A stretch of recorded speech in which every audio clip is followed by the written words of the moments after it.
My father told me I lacked the pedigree for his gala because his new billionaire partner would be there. I just work in tech, after all. But on Monday morning, that same billionaire walked into my boardroom and froze at the head of the table, while my father was busy bragging to the whole city about playing golf with the man who owns half the market. He had no clue that man was actually there to sign a deal with me. My name is Taylor Fisher, and I learned a long time ago that in the eyes of my family, my reality is entirely optional. The phone on my desk vibrated, a low, persistent hum against the mahogany that sliced through the silence of my office. I did not need to look at the caller ID to know who it was. It was Friday afternoon, just past 2. The precise time of the week when Gordon Pierce usually panicked about the upcoming weekend social calendar. I picked it up. "Taylor," my father's voice clipped through the line, skipping the pleasantries. He did not ask how I was. He did not ask if I was busy. He simply launched into his preemptive strike. "We need to talk about the gala on Saturday night."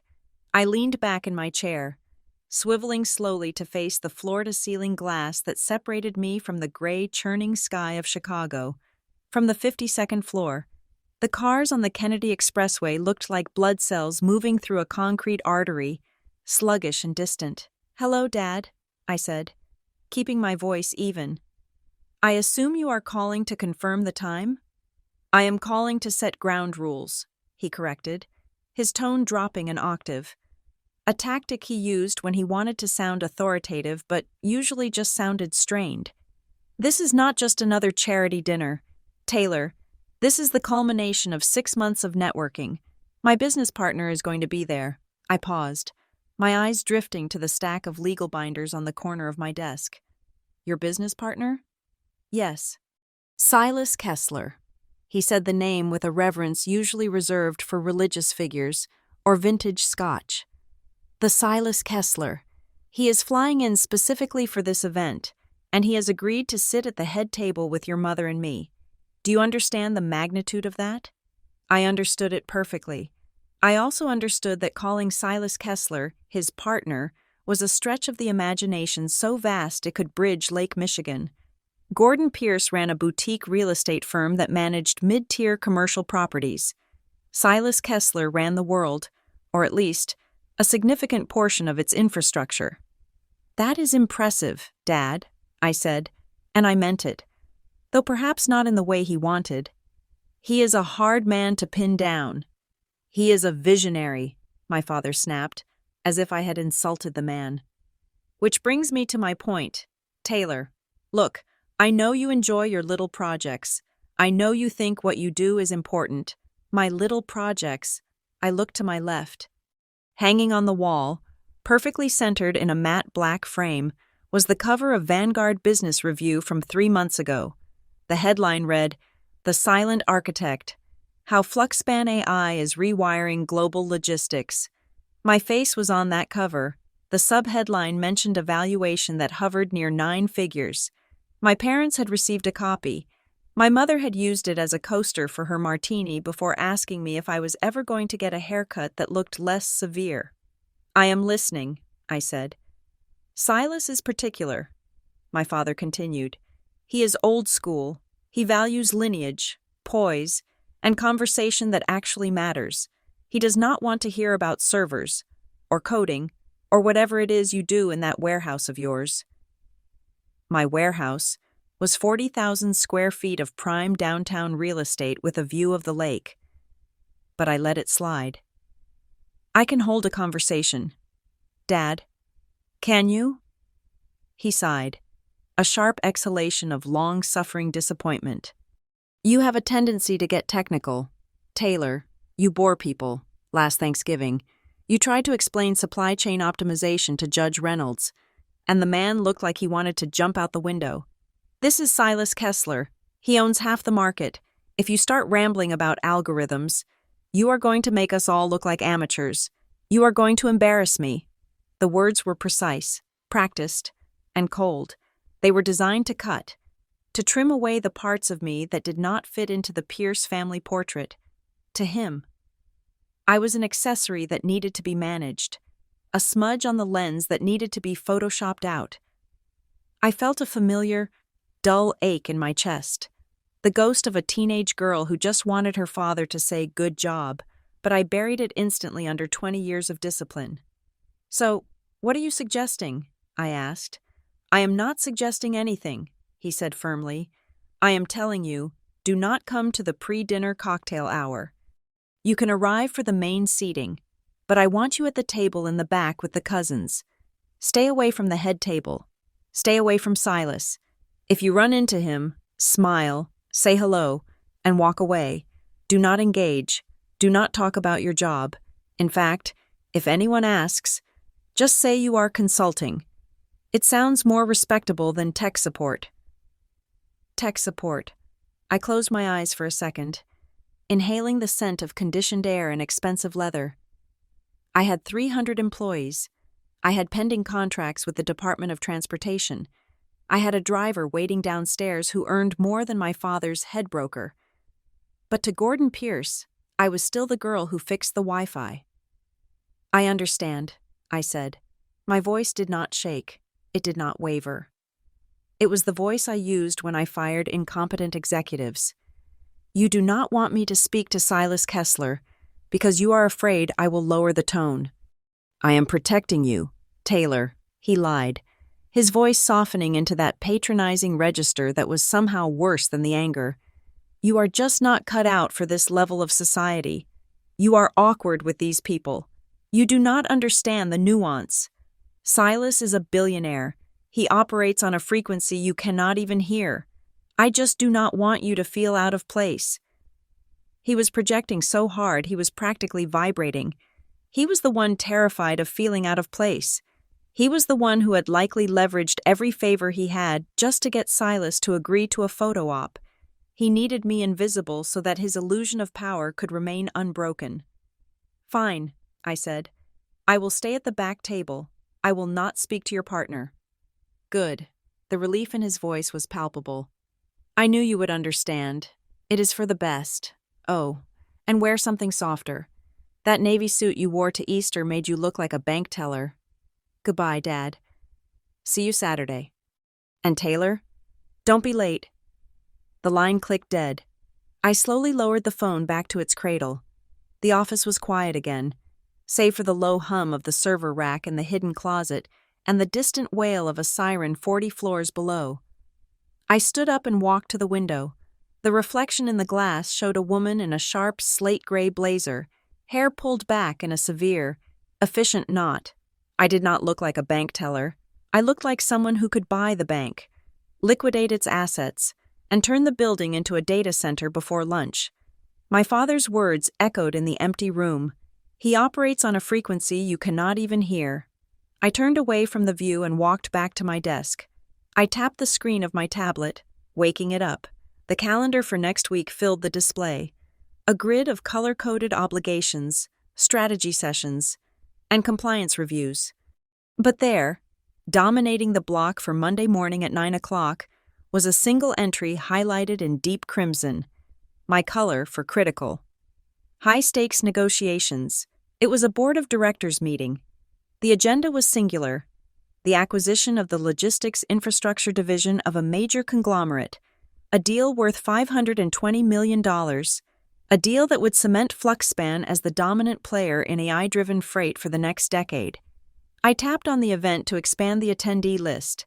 At the top was my name, Taylor Fisher, Chairwoman, CEO. Below that were my CFO, my General Counsel, and the representatives from the acquiring firm, and there, right at the bottom, confirmed as of 3 hours ago, was the lead signatory for the other side, Silas Kessler, CEO, Kessler Ridge Group. I stared at the name. My father was right about one thing.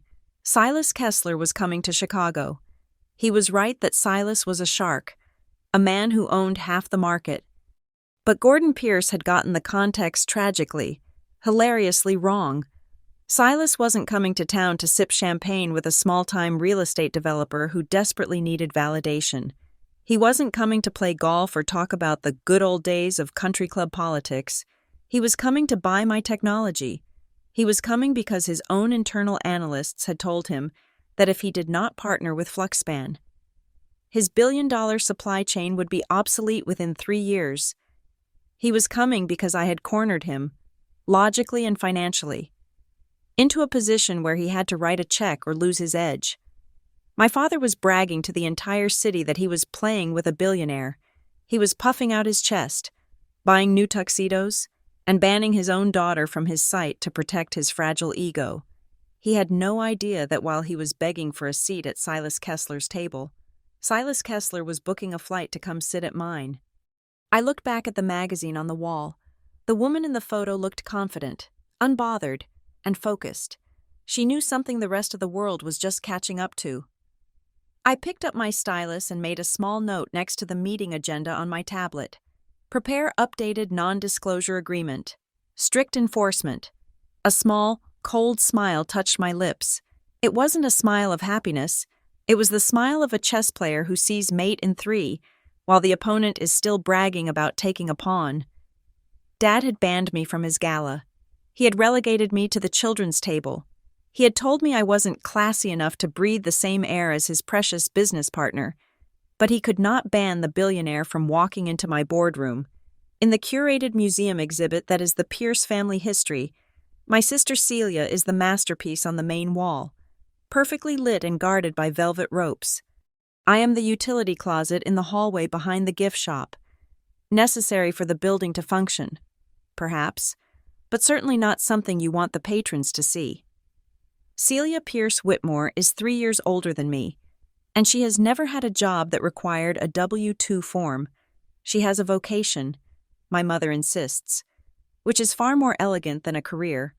Her vocation is being Mrs. Evan Whitmore IV. She lives in Lake Forest, in a house that has a name, The Hedges, or something equally pastoral and pretentious, and she spends her days managing a staff of 4, sitting on the junior boards of 3 botanical gardens, and ensuring that her 2 children look like they stepped out of a catalog for Ralph Lauren heirlooms. She is the pride. I am the complication, if you were to ask my mother. Elaine, what constitutes a successful life? She would not list net worth, innovation, or independence. She would list a zip code. She would list membership at the Onwensia Club. She would list the ability to navigate a 7-course dinner without looking at the silverware layout. Success, to Elaine Pierce, is being photographable. It is a life that looks good on a heavy-stock Christmas card. For a long time, I tried to fit into that frame. I wore the itchy lace dresses. I took the tennis lessons. I smiled when I was told to smile. But the divergence happened when I was 18, the year the acceptance letters came in. Celia had gone to a small liberal arts college in the East, where she majored in art history and minored in finding a husband. When my letter came from Carnegie Mellon with a full academic scholarship for computer engineering, my parents looked at the paper as if I had been drafted into a foreign militia. Engineering? My father had asked, holding the letter by the corner. Like building bridges? Is that safe for a girl? It is software. Dad, I had explained. It is the future. It is Pittsburgh, my mother had said, shuddering. It is gray and industrial. Why not Northwestern? Why not somewhere pleasant? I went anyway. That was the first strike. The second strike was when I graduated, and instead of moving back to Chicago to marry a junior associate at a law firm, I stayed in Pennsylvania. I rented a warehouse space in the Strip District that smelled faintly of old fish and diesel fuel. It was freezing in the winter and sweltering in the summer, and I lived on ramen noodles and the terrifying adrenaline of building something from nothing. That was the birth of Fluxspan. Back then, it was just me and 2 other engineers, sleeping under our desks, writing code that would eventually revolutionize how freight moved across the North American continent. We were building algorithms to predict shipping bottlenecks before they happened. We were creating a neural network for trucks and trains. When I came home for Christmas that first year, I was 10 pounds thinner and exhausted, but I was electric with excitement. I tried to tell them about the beta test. I tried to explain that we had just secured our first 6-figure contract with a regional trucking fleet. That is nice, dear, my mother had said, adjusting the tinsel on the tree. But do you have heat in that building? You look pale. Are you sure this is not just a phase? You know, your father could get you a job in marketing at the firm. You could design brochures. You are good with computers. Marketing, brochures. I realized then that they did not hear me. They were filtering my voice through a translator that turned artificial intelligence logistics platform into cute little computer hobby. Over the next decade, the gap between my reality and their perception widened into a canyon. Fluxspan grew. We moved from the warehouse to a glass tower. We opened offices in Seattle, Austin, and Singapore. Our software became the invisible nervous system for 30% of the ground freight in the United States. We were not just a company anymore. We were critical infrastructure. My personal net worth surpassed my father's by the time I was 26. By 30, I could have bought his entire firm and turned his office building into a gym for my employees without checking my bank balance. But I never told them. It was not a secret. Exactly. Fluxspan was a private company, so our financials were not plastered on the front page of the Wall Street Journal. But the information was out there. If they had ever Googled me, just typed Taylor Fisher Chicago into a search bar, they would have seen the articles. They would have seen the awards. But the Pierces do not Google each other. They assume they already know everything worth knowing. Whenever I visited for Sunday dinner, the conversation would follow the same predictable, painful script. "So," my father would say, usually while pouring himself a drink, "how is work? Still at that place?" "Yes, Dad, still at Fluxspan." "And are they treating you well?" "You are not working too many weekends. I hope. You need to get out. Meet people. You will never find a husband staring at a screen." "I own the company. Dad," I would say, gently. Of course. You are the manager. I know. But still, you are an employee of the grind. Taylor, look at Celia. She looks rested. She looks happy." I would look at Celia, who was usually staring at her phone with a manic intensity, stressing over a caterer who had delivered the wrong shade of hydrangeas, and I would wonder what their definition of happiness was. Eventually, I stopped correcting them. I stopped saying CEO. I stopped mentioning the acquisitions or the patent filings. I just said, "Work is fine," and let them fill in the blanks with their own disappointments. It was not out of spite. It was out of exhaustion. It takes a tremendous amount of energy to constantly justify your existence to people who are committed to misunderstanding you. Every time I tried to show them the scale of my life, they shrank it back down to fit their worldview. If I said I closed a deal, they assumed I made a sale. If I said I was traveling for business, they assumed I was attending a training seminar. It was easier to let them think I was small.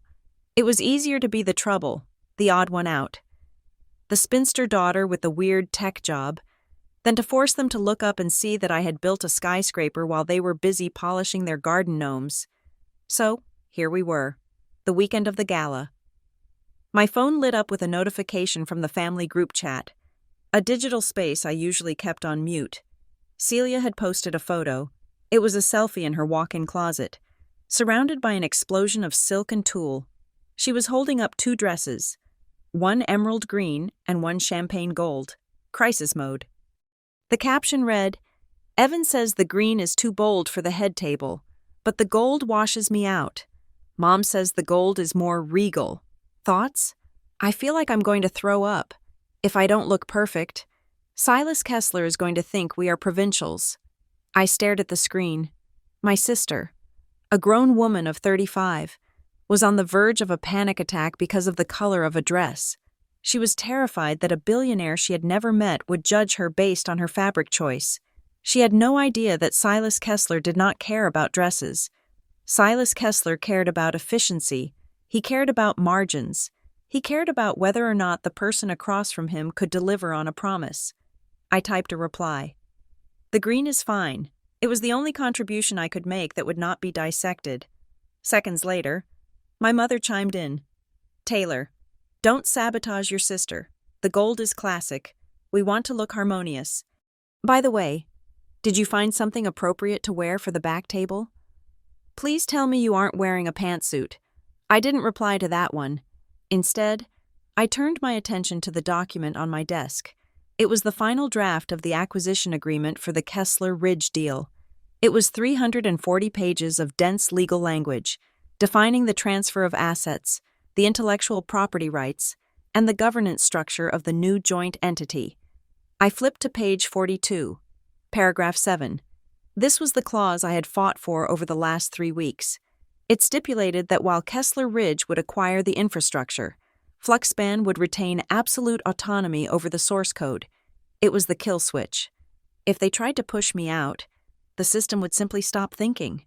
It was a ruthless clause. It was the kind of clause that made grown men sweat in conference rooms. I uncapped my pen. A simple, black rollerball, not the gold-plated fountain pen my father used to sign birthday checks, and made a small annotation in the margin. Hold firm on this. No concessions. The contrast between the two worlds was so sharp it almost drew blood. In Lake Forest, Celia was currently weeping over chiffon, terrified that her husband's tie wouldn't match her clutch, believing that the entire fate of the family's reputation rested on her ability to look pretty while eating rubbery chicken. In Chicago, in the silence of my office, I was redlining a contract that would shift the balance of power in the North American logistics market. My father thought he was protecting the family name by hiding me. He thought I was the liability. He thought my lack of polish would offend the sensibilities of a man like Silas Kessler. He did not understand that to men like Silas, and women like me, polish is cheap. You can buy polish. You can hire people to have polish for you. Power is different. Power is quiet. Power is being the person who wrote the code that runs the world, even if your family thinks you are just the IT girl. I looked back at the group chat. Celia had posted another photo, this time of a diamond necklace. Too much? She asked. I locked my phone and placed it face down on the desk. Not enough, I whispered to the empty room. It will never be enough. I picked up the contract again. The paper felt heavy, substantial. This was real. This was a language I spoke fluently. Let them have their gala. Let them have their panic over seating charts and appetizers. Let them play dress-up and pretend they are masters of the universe. I had work to do. And unlike them, I knew exactly who was coming to dinner on Monday morning. The sign on the door of my father's office in the Loop reads, Pierce Meridian Property Partners in gold leaf lettering that cost more than the reception desk behind it. To the casual observer, or perhaps to the desperate social climber, it looks like an empire. It projects stability, heritage, and vast, accumulated wealth. But I know the books. I know that Pierce Meridian is essentially a high-end landlord for 3 mid-tier office parks in the suburbs and a handful of retail spaces that are perpetually one recession away from vacancy. It is a respectable business. Certainly, it pays for the house in Lake Forest and the club memberships, but it is not a titan of industry. It is a small fish in a very large, very cold lake. That reality, however, had ceased to matter to Gordon Pierce the moment Silas Kessler signed a check. For the past 3 months, my father had been operating in a state of delirious, narcotic euphoria. He called it a strategic partnership. He told anyone who would listen, the valet, the country club bartender, his own daughters, that Kessler Ridge Group had bought into his vision. I had looked up the filing. It was public record if you knew where to dig. Silas Kessler had indeed invested in a specific development project my father was pitching. The amount was $2 million. To my father, $2 million was a coronation. It was proof that he had ascended to the pantheon of the elite. To Silas Kessler, $2 million was a rounding error. It was the kind of money his company lost in the couch cushions of their quarterly budget. It was a test balloon, a low-risk gamble to see if Gordon had any actual utility before Silas moved on to bigger game. But you could not tell Gordon that. We had lunch at the Gauge today, my father told me over the phone 2 weeks before Thanksgiving. His voice was breathless, like a teenager describing a date with the captain of the football team. Silas ordered the venison. He said it reminded him of his lodge in Montana. He invited me out there, Taylor, to the lodge. He said we should shoot elk sometime. Did he give a date, Dad? I asked. putting my phone on speaker so I could continue reviewing the thermal efficiency reports for our new server farm. Well, no specific date, Gordon blustered. But the offer was there. That is how these men operate. It is all about the handshake, the understanding. He trusts me. He told me he needs someone with local grit to handle the Chicago portfolio. Local grit. I almost laughed. Gordon Pierce had not displayed grit since 1985. He was a man who panicked if his heated steering wheel took more than 30 seconds to warm up. Silas was playing him. He was stroking my father's ego to keep a loyal foot soldier on the ground while he focused on his real targets. But I said nothing. I let him have his fantasy. The delusion reached its peak at Thanksgiving. Dinner was held at the family estate in Lake Forest, a sprawling mock Tudor house that smelled of beeswax and expensive potpourri. The table was set with the good china, the set my mother only brought out when she wanted to intimidate someone. I sat at my usual spot, halfway down the table, opposite Celia. My sister was talking about the gala. Of course, it was the gravitational center of their universe. I am thinking of going with the Chopard earrings, Celia was saying, cutting her turkey into microscopic, ladylike squares. Evan says they catch the light better in photographs. But Mom, do you think they are too flashy for a charity event?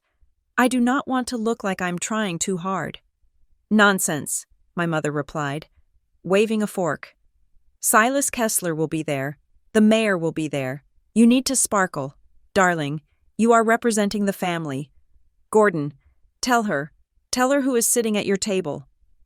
My father dabbed his mouth with a linen napkin, preparing to deliver his sermon. The table is set for 12, he announced, his chest puffing out.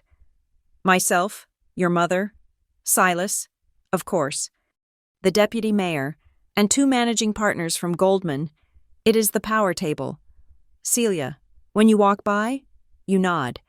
You do not stop and chat unless Silas initiates it. We are discussing serious matters, the future of the city. I took a sip of wine. It was a dry, chalky red that cost far too much. It sounds like a lovely evening, I said, trying to be a dutiful daughter. My father turned his gaze to me. His eyes were glassy with wine and self-importance. It is not just an evening, Taylor. It is a statement. For 30 years, I have been building this business.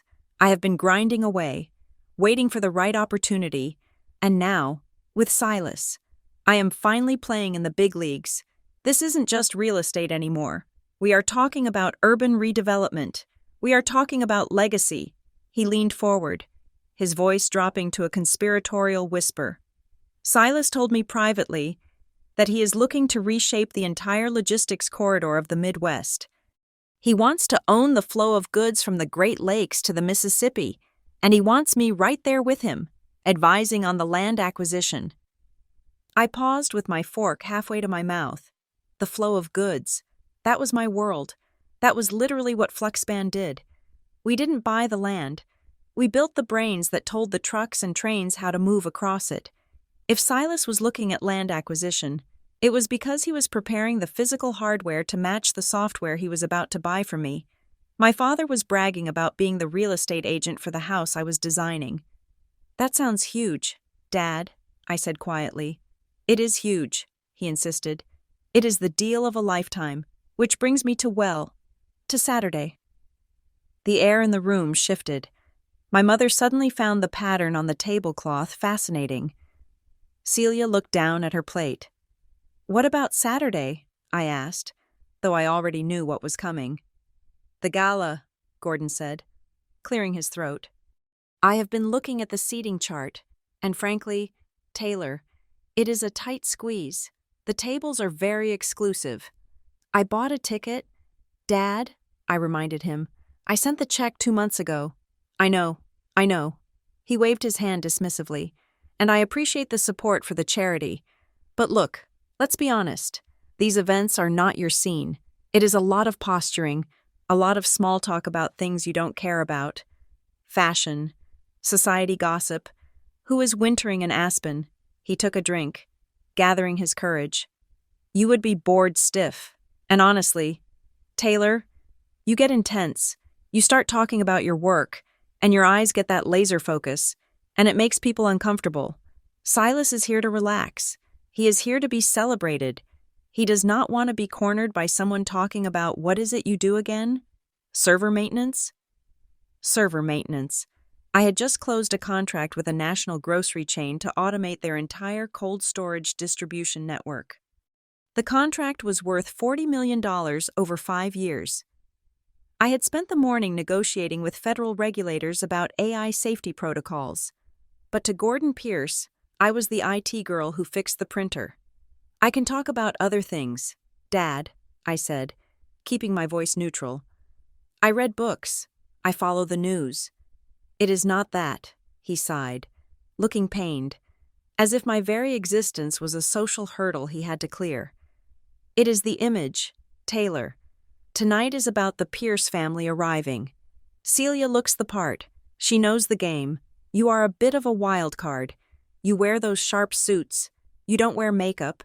You look like you are about to audit someone. He paused, and then delivered the final blow. I just do not want you to embarrass yourself. Or me. Silas is a billionaire. Taylor, he expects a certain caliber of company. I think it would be better if you sat this one out. I will refund your ticket. Of course. Silence stretched across the table. The only sound was the ticking of the grandfather clock in the hallway. A clock that, ironically, I had paid to have restored for his birthday last year, because he claimed he couldn't afford the specialist. I looked at my mother. She was sipping her wine, refusing to meet my eyes. She agreed with him, to her. I was a disruption. I was the glitch in the perfect program of their social ascent. I looked at Celia. She looked relieved. She didn't want the competition. She didn't want to explain her eccentric sister to her high society friends. I could have fought. I could have told them right then and there that I had a net worth that would make their billionaire partner treat me as a peer, not a pet. I could have told them that the only reason Silas Kessler was in Chicago was because I had summoned him, but I looked at my father's face. He looked anxious. He was genuinely terrified that I would ruin his big moment. He was scared that his business partner would look at his tech nerd daughter and think less of him.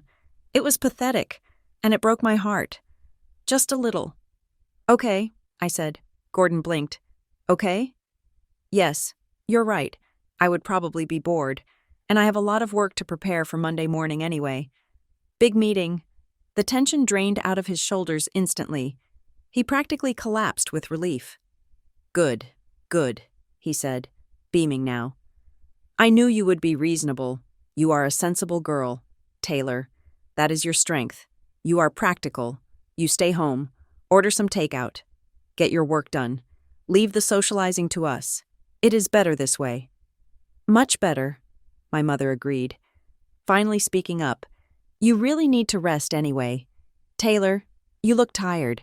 The lights at the gala are very harsh. So, tell us more about Silas, Celia chirped, eager to move the conversation back to the safe, glittering territory of wealth. Is he bringing a date? Is he single? He is married to the job, Gordon laughed, delighted to be back on script. But he did mention something interesting during cocktails the other night. He said he is in final talks to acquire a tech firm, some AI logistics thing. My hand froze on my wine glass. Oh? I asked, my voice barely a whisper. Yes, Gordon chuckled, shaking his head. Can you imagine? Buying a whole company just for the computer programs. I told him. Silas, bricks and mortar are where the real value is, but he insists. He says this company, I forget the name, something sounding like a brand of toothpaste, has the key to the market. He seemed quite worked up about it. Said the CEO was a shark. Gordon looked at me and winked. Imagine that, a shark in the computer business. Probably some kid in a hoodie in Silicon Valley, right? I told Silas, you be careful with those tech types. They will sell you vaporware. He laughed. He values my caution. I stared at my father. He was sitting there, eating stuffing, laughing about the kid in the hoodie who was about to sell his partner a $500 million asset. He didn't know the name of the company. He hadn't connected the dots. Fluxspan, flux, span. It didn't sound like toothpaste. It sounded like the future. but he had never listened long enough to remember it. He was so busy looking up at the stars, trying to see where the billionaire was, that he didn't realize the ground beneath his feet was being bought and sold by his own daughter. "Yes," I said, taking a slow sip of wine. "I imagine the CEO is quite a shark." "Exactly," Gordon said, satisfied. "Anyway, pass the gravy, will you? We need to keep our strength up. Saturday's going to be a marathon. I have to be at my peak when I walk into that ballroom." I passed him the gravy boat. He thought he was preparing for his coronation. He thought he was stepping into the spotlight, finally claiming the respect he believed he was owed. He had no idea that the light he was chasing was actually the headlight of an oncoming train, and he had no idea that the conductor of that train was sitting right across from him, quietly eating her vegetables and agreeing to stay home. "Don't worry about the gala, Dad," I said softly. "I won't be there to ruin your night, but I will be there on Monday," I thought, "and on Monday, there will be no back table." "That is my girl," he said, patting my hand absently before turning back to Celia to discuss the floral arrangements. I watched them, the happy, delusional Pierce family. They were so proud of their connection to power. They were so eager to serve it, to flatter it, to dance for it. They didn't know that power didn't want to dance. Power wanted to close the deal, and the deal was with me. The air in the conference room on the 45th floor was not just cold. It was sterile. It was the kind of atmosphere where human emotion went to die so that numbers could live. I sat at the head of the obsidian table, a 3-inch binder open before me. To my right sat Marianne Holt, my CFO. Marianne was a woman who did not believe in small talk, humor, or optimism. She believed in EBITDA, liquidity ratios, and the absolute brutal truth of a balance sheet. She had been with me since FluxSpan moved out of the warehouse, and she was the only person in the world who knew exactly how much liquid capital I could deploy at a moment's notice. "We are looking at $520 million, Marianne said. Her voice was flat, stating the figure as if she were ordering a sandwich rather than discussing the acquisition of a logistics empire. "That is the ceiling. If they push for a higher valuation on the hard assets, the trucks and the warehouses, we walk. The value is not in their steel. It is in our code running their steel." I nodded, tracing a line on the spreadsheet with my stylus. "Silas knows that," I said. "He is bleeding cash on maintenance and driver turnover. He needs our automation to stop the hemorrhaging. This isn't a hostile takeover. Marianne, it is a rescue mission disguised as a merger. It is a rescue mission where we are paying $500 million for the privilege of saving him," she countered, adjusting her glasses. "I have structured the deal as a mix of cash and stock. 60% cash, 40% equity in the new subsidiary. This keeps control firmly in your hands. You will hold the chair and the CEO position. Silas gets a seat on the board, but he does not get veto power over operational technology. That is non-negotiable." "He won't like that," I murmured. "Men like Silas Kessler are used to driving the car, not just riding in the passenger seat." "He can drive his own car," Marianne said sharply. "If he wants FluxSpan to fix his logistics network, he sits where we tell him to sit. Otherwise, his fleet continues to lose money until his shareholders revolt." This was the reality of my life. While my father was busy choosing the right cufflinks to impress Silas at a gala, I was sitting here deciding whether or not to strip Silas of his operational authority over his own fleet. My father saw a god. I saw a distress signal. The deal was complex. We were acquiring the last-mile division of Kessler Ridge Group. It was the unglamorous, gritty part of his empire. The thousands of delivery vans, the regional hubs, the dispatch centers that were currently running on outdated software and human error. Silas wanted to dump the heavy lifting. I wanted the infrastructure to prove that FluxSpan's AI could reduce delivery times by 30%. If we pulled this off, FluxSpan wouldn't just be a software company anymore. We would be a logistics giant. The intercom on the table buzzed. "Ms. Fisher?" It was my executive assistant, David. "I have an update from Mr. Kessler's office regarding the Monday meeting. Go ahead. David, I said. They are requesting a change of venue. David's voice came through clear and professional. Mr. Kessler does not want to meet in the secure transaction room. He has specifically requested the main boardroom. I exchanged a look with Marianne. The transaction room was standard for these talks. Private, soundproof, neutral. The boardroom was symbolic.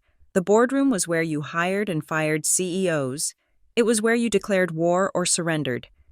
Did they give a reason? I asked. The message from his secretary was, quote, Mr. Kessler wants to see the driver in the driver's seat, unquote. I felt a small, cold smile tug at the corner of my mouth. He was testing me. He wanted to see me at the head of the long table, under the portraits of the founders, or in my case, the blank wall where I refused to hang a portrait. He wanted to see if I looked small in the big chair. Fine, I said. Move it to the boardroom. Make sure the lighting is full. I do not want any shadows. Understood, David said. There is one more thing. They have updated the attendee list. They are adding a third person. My fingers tightened slightly on the pen. 2 people was standard, Silas and his CFO or general counsel. A third person usually meant a specialist. Who is it? Grant Hale. The name hit the room like a physical drop in temperature. Even Marianne, who rarely reacted to anything that wasn't a tax audit, stiffened in her chair. Grant Hale, she repeated, looking at me. Since when does Silas Kessler run with Grant Hale? Since he decided he might want to eat us instead of partner with us, I said, my voice low. Grant Hale was not a logistics expert. He was not a lawyer in the traditional sense. In the quiet, ruthless corridors of high finance, Grant Hale was known as the Thresher. He was a strategic advisor who specialized in distressed assets and hostile negotiations. He was the man you brought in when you wanted to find a hole in the other guy's armor and pry it open until they bled out. He didn't build deals. He dismantled companies to get a better price. If Silas was bringing Grant Hale, this wasn't just a signing ceremony, it was an ambush. He is going to try to squeeze the valuation, Marianne said, her mind already racing through defensive maneuvers. Hale will argue that our AI is unproven at this scale. He will try to devalue our IP to lower the cash component. He wants more equity. He wants control. He wants to intimidate me, I corrected. Silas is bringing a pit bull to see if I flinch. I stood up and walked to the window. The city below was starting to light up as evening approached. Somewhere out there, my father was probably tying his bow tie, humming a tune, thinking about how wonderful his life was about to become. He was probably fantasizing about introducing Silas to the mayor. He had no idea that the man he worshipped was preparing to walk into my office with a hired gun to try and steal his daughter's life's work. David, I said into the intercom, is the list confirmed? Yes, Ms. Fisher, Grant Hale is confirmed. Thank you. I turned back to Marianne. We need to lock this down, I said. If Grant Hale is involved, he has already done his homework. He has probably had private investigators looking into our trash. He knows our burn rate. He knows our employee turnover. He might even know about the glitch in the beta test last November. I will scrub the data room, Marianne said, already typing furiously on her laptop. I will restrict access to the core algorithm. If he wants to see the code, he can look at it on a secure terminal with no internet access while I stand behind him with a baseball bat. It was a figure of speech. But with Marianne, you never really knew. Do we cancel? She asked, looking up. We can delay. Tell them we need to review the terms of Hale's involvement. No, I said immediately. If we delay, we look weak. If we blink, Hale wins. We take the meeting, but we change the posture. This isn't a partnership discussion anymore. It is a defense of sovereignty. I looked at the phone on the desk. My instinct, the one born of 20 years of being a daughter, was to call my father. I wanted to warn him. I wanted to say, Dad, your friend is not a savior. He is a predator. Be careful. But I knew exactly how that conversation would go. Gordon would laugh. He would tell me I was being paranoid. He would say, "Oh, Grant? I have heard of him. Good man. Tough. You should listen to him. Taylor, you could learn something." He would not believe me. Worse, he might mention it to Silas at the gala. He might say, "My daughter is terrified of your advisor." He would hand them ammunition on a silver platter just to feel like he was part of the conversation. "No," I whispered. "He cannot know." "Taylor?" Marianne asked. "Nothing," I said, snapping back to the present. "I want a full security sweep of the conference room before Monday. I want to know if anyone from Kessler's team has pinged our network in the last 48 hours. And I want a new NDA for Hale, one with teeth. If he leaks a single byte of our data to a competitor, I want to be able to sue him for his personal assets, his house, and his future earnings." "I will have legal draft it within the hour," Marianne said. "And Marianne," I added, looking her dead in the eye, "nobody outside this room knows about Hale, not the junior staff, not the receptionist, and certainly not anyone in my family. If my father catches wind that Silas is bringing a shark to meet me, he will think it is a social call and try to crash it." "Understood," she said. I sat back down. The binder in front of me felt heavier now. $520 million. It was a number that could change the world. It was a number that could buy freedom. But now, with Grant Hale on the other side of the table, it was also a target. Monday morning, 9 o'clock, the gala was tomorrow night. My father would be there, drinking champagne, shaking hands, basking in the reflected glow of a man he didn't know. He would be celebrating his proximity to power. I would be home, sharpening my knives. "Let them have their party," I said, closing the binder with a sharp snap that echoed in the silent room. "Monday is a working day." I looked at the empty chair at the other end of the table. In 48 hours, Silas Kessler would be sitting there. He thought he was coming to inspect a purchase. He thought he was coming to intimidate a tech girl. He was bringing a wolf with him? Fine. I had built this company in a freezing warehouse with nothing but grit and code. I had survived skepticism, dismissal, and the crushing weight of low expectations. I didn't need a wolf. I was the winter that killed the pack. "Get the new contracts ready. Marianne," I said, standing up and buttoning my blazer. "And tell the building security that on Monday morning, the elevators to the penthouse are locked. I don't want any surprises. When Silas Kessler walks into my boardroom, I want him to realize he is the one who is trapped." The stage was set. The players were moving, and my father, the man who thought he knew everything, was about to walk blindly into the middle of a battlefield he didn't even know existed. I walked out of the conference room, my heels clicking a steady, rhythmic beat against the marble floor. It sounded like a countdown. Saturday night in Chicago has a specific rhythm, a low-frequency vibration that hums up through the steel skeleton of the city. From the 52nd floor, the city looked like a circuit board, lines of gold and red energy pulsing through the grid. My apartment was silent. It was a silence I had curated, paid for, and fiercely protected, while the elite of Illinois were currently squeezing themselves into Spanx and tuxedos. Fighting for valet parking spots outside the Four Seasons, I was in leggings and an oversized cashmere sweater, sitting cross-legged on a yoga mat in the center of my living room. The lights were dimmed. The only illumination came from the glow of the skyline and the soft blue light of my tablet propped up against a stack of architectural magazines. I was not meditating. I was memorizing. On the screen was the biographical dossier of Grant Hale. I had read it 3 times. Born in Connecticut, rowing team at Yale, early career in leveraged buyouts, reputation for destroying management teams within 90 days of acquisition. He was a demolition expert in a bespoke suit. I took a deep breath, held it for a count of 4, and exhaled. My father thought I was at home sulking because I wasn't invited to the ball. He imagined me sitting in the dark, wishing I could be part of his glittering world.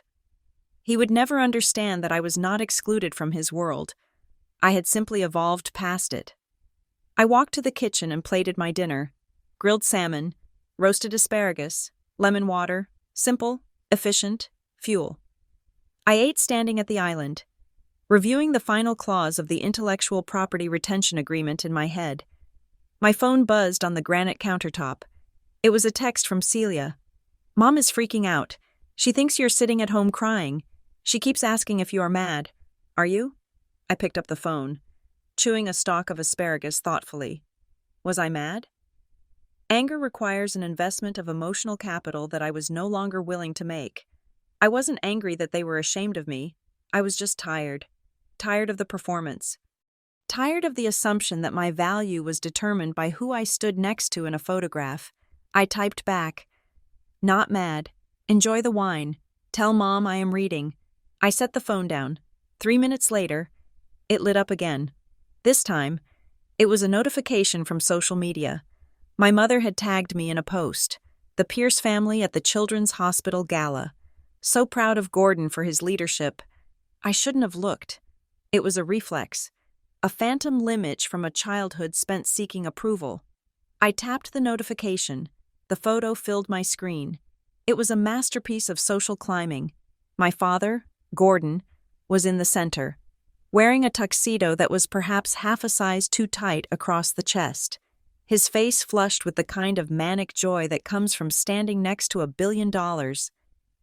My mother was on his left, draped in silver sequins, her smile rigid, her hand clutching her clutch bag like a weapon.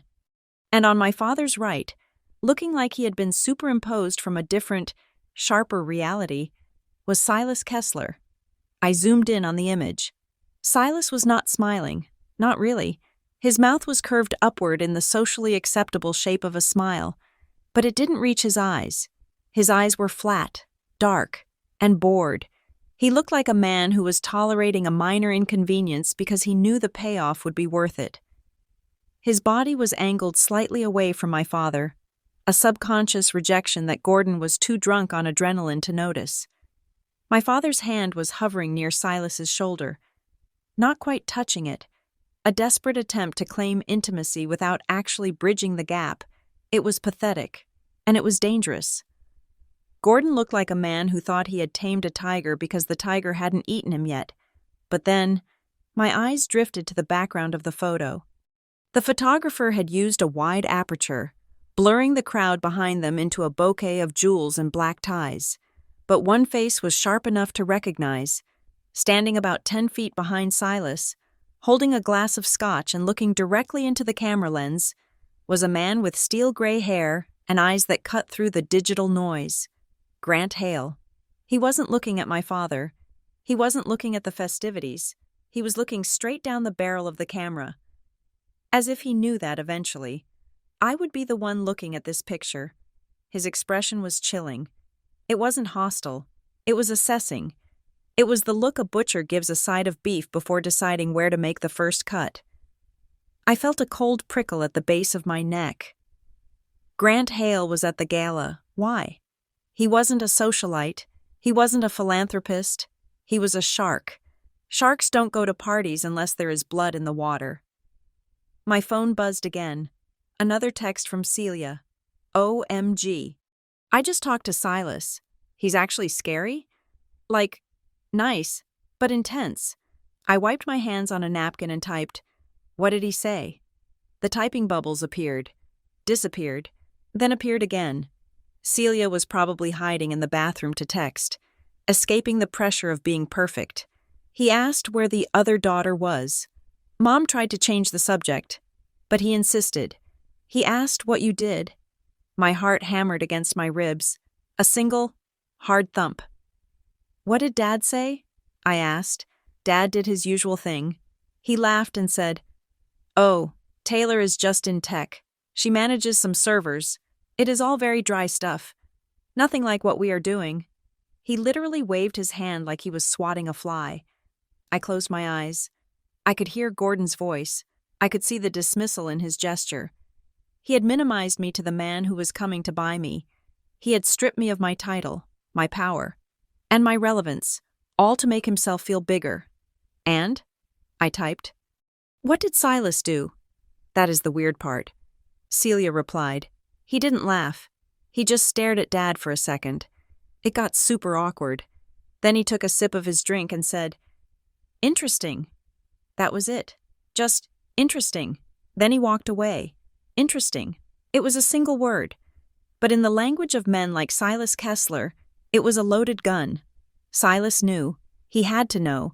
He had done his due diligence. He knew that the server manager his golf buddy was mocking was the CEO of the company he was trying to acquire. He wasn't agreeing with my father. He was marveling at him. He was marveling at the sheer, monumental stupidity of a man who didn't know the value of his own blood. And Grant Hale was watching it all, calculating how to use that ignorance against me. I set the phone down and walked to the window.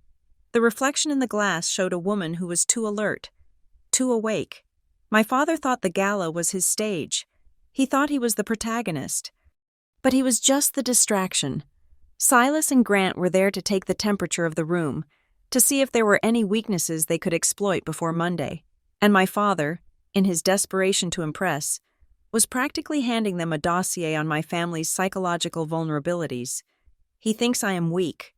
I realized Grant Hale thinks I am the daughter of a fool, and therefore I must be a fool. A soft chime from my laptop broke the silence. It wasn't a text. It was a priority alert from my work email. I walked over to the desk. The sender was Black Harbor Compliance, the external cybersecurity firm I kept on retainer for high-level counter-surveillance. Subject: Security Alert.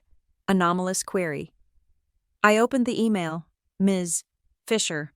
At 2000 hours, 45 minutes. Our firewall detected an external query attempting to cross-reference your executive calendar with the building's visitor log for next week. The query was masked, but the signature traces back to a mobile device currently active on a guest network at the Four Seasons Hotel. The query was specifically looking for the duration of the board meeting blocked out for Monday morning. We blocked the request. No data was exfiltrated. Awaiting instructions. I stared at the screen. The Four Seasons. The gala.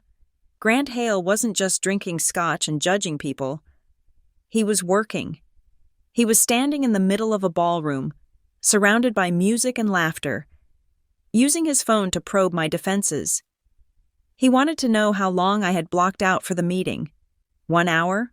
4 hours? All day? He was trying to gauge my stamina. He wanted to know if I was preparing for a handshake or a siege. My father was right about one thing. He had said I wasn't classy enough for the gala. He was right. I didn't belong there. I belonged here, in the dark, watching the watchers. I hit reply. Trace the device if possible. Do not block further passive queries. Feed them a false schedule. Show the meeting ending at 10:30. Let them think it is a short formality. I want them to think I am unprepared. I hit send.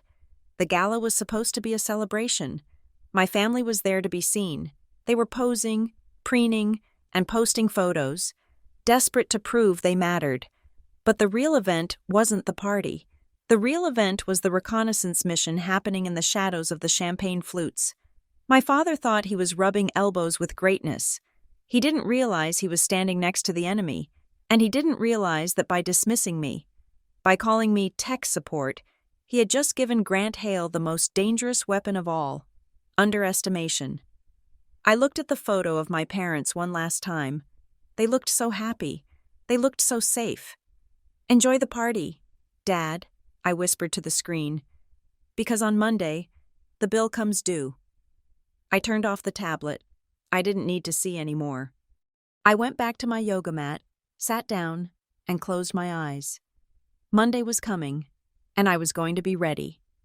The sun rose on Sunday morning over Chicago with a deceptive, pale brilliance. It was the kind of light that made the grit of the city look like gold dust, the kind of light that made impossible things seem suddenly within reach. For my father, waking up after the gala, that light must have felt like a spotlight that had finally permanently fixed itself upon him. He had shaken hands. He had been photographed. He had stood in the center of the room with a man who could move markets with a whisper. But while Gordon Pierce was nursing his hangover and his hubris in Lake Forest, my phone was ringing. It was not a social call. It was Marcus Thorne, a senior commercial leasing broker at Cushman Wakefield. Marcus and I had done business before. He had helped me locate the server farm in the suburbs 3 years ago. He was discreet, professional, and usually, he did not call me at 8 o'clock on a Sunday morning unless a building was on fire. "Taylor," he said, his voice tight, "I am sorry to disturb you on the weekend, but I'm looking at a term sheet that just hit my desk, and I need a sanity check." I set down my coffee cup. The steam curled up against the cold window pane. "Go ahead. Marcus?" "Your father," he said, hesitating slightly. "Gordon? He just put in an unconditional offer on the old Sterling building on Dearborn. The paperwork came through late last night, right after the gala." I frowned. The Sterling building was a relic. It was a 12-story limestone block in the Loop that had been bleeding tenants for a decade. It needed new elevators, new HVAC, and a complete asbestos abatement. It was a money pit. "That sounds like him," I said, trying to keep my voice casual. "He has always liked vintage architecture." "Taylor, he didn't just make an offer," Marcus said, and I could hear the rustle of paper on the other end. "He waived the financing contingency. He put down a non-refundable deposit of $500,000. He is leveraging his entire existing portfolio to bridge the loan." My stomach tightened. $500,000 was liquid cash my father did not have. If he was pulling that from his business accounts, he was draining his operating capital. If the deal fell through, he wouldn't be able to make payroll for his receptionists. "That is aggressive," I said carefully. "But Gordon is a grown man. He makes his own risks." "I know," Marcus said. "But here's the thing. The bank, it is Regional Trust, by the way, was apparently balking at the bridge loan. They thought he was overextended. So, to push the approval through, Gordon submitted an addendum regarding the tenant mix." I stopped breathing. I knew what was coming. I knew it with the certainty of a gravitational constant. "Marcus," I said, my voice dropping to a whisper, "what does the addendum say?" "It lists a committed anchor tenant," Marcus said. "He claims he has a signed letter of intent from a tech firm that is going to take the top 5 floors on a 10-year triple net lease. He says the rental income from this tenant alone covers the debt service." "Which tech firm?" I asked, though the answer was already screaming in my head. "Fluxspan AI, Marcus said. "Your company, Taylor." The silence that followed was so absolute I could hear the blood rushing in my ears. He had done it.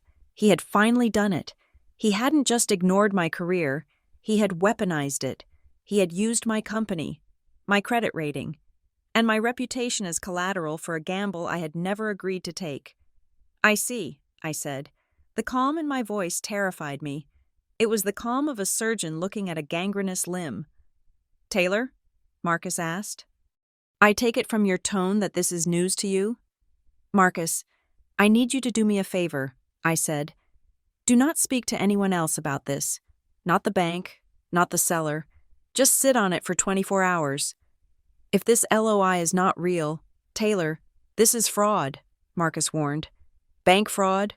I know what it is," I said. "Send me a copy of the document he submitted, right now." "Sent?" I hung up. I walked to my desk and opened my laptop. The email arrived 10 seconds later. I opened the attachment. It was a standard letter of intent. It outlined a lease agreement for 50,000 square feet of office space at a rate that was frankly extortionate for that building. And there, at the bottom of the page, was a signature. Taylor Fisher.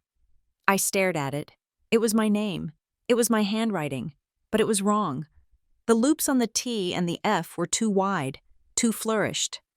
It was the way I used to sign my name when I was 22, when I was signing the lease for that first warehouse in Pittsburgh.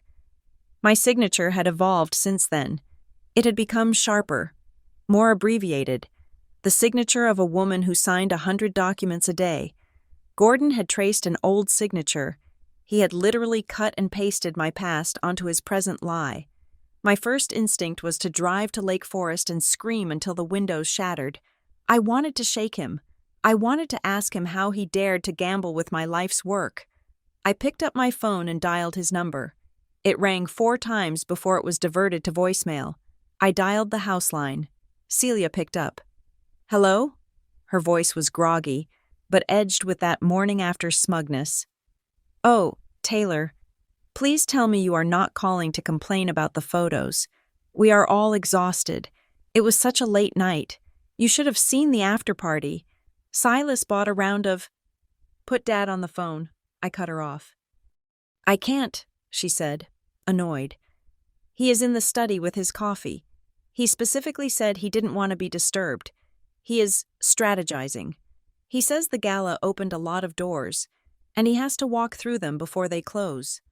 "Celia, this is an emergency," I said. "Put him on." "God, you are so dramatic," she sighed.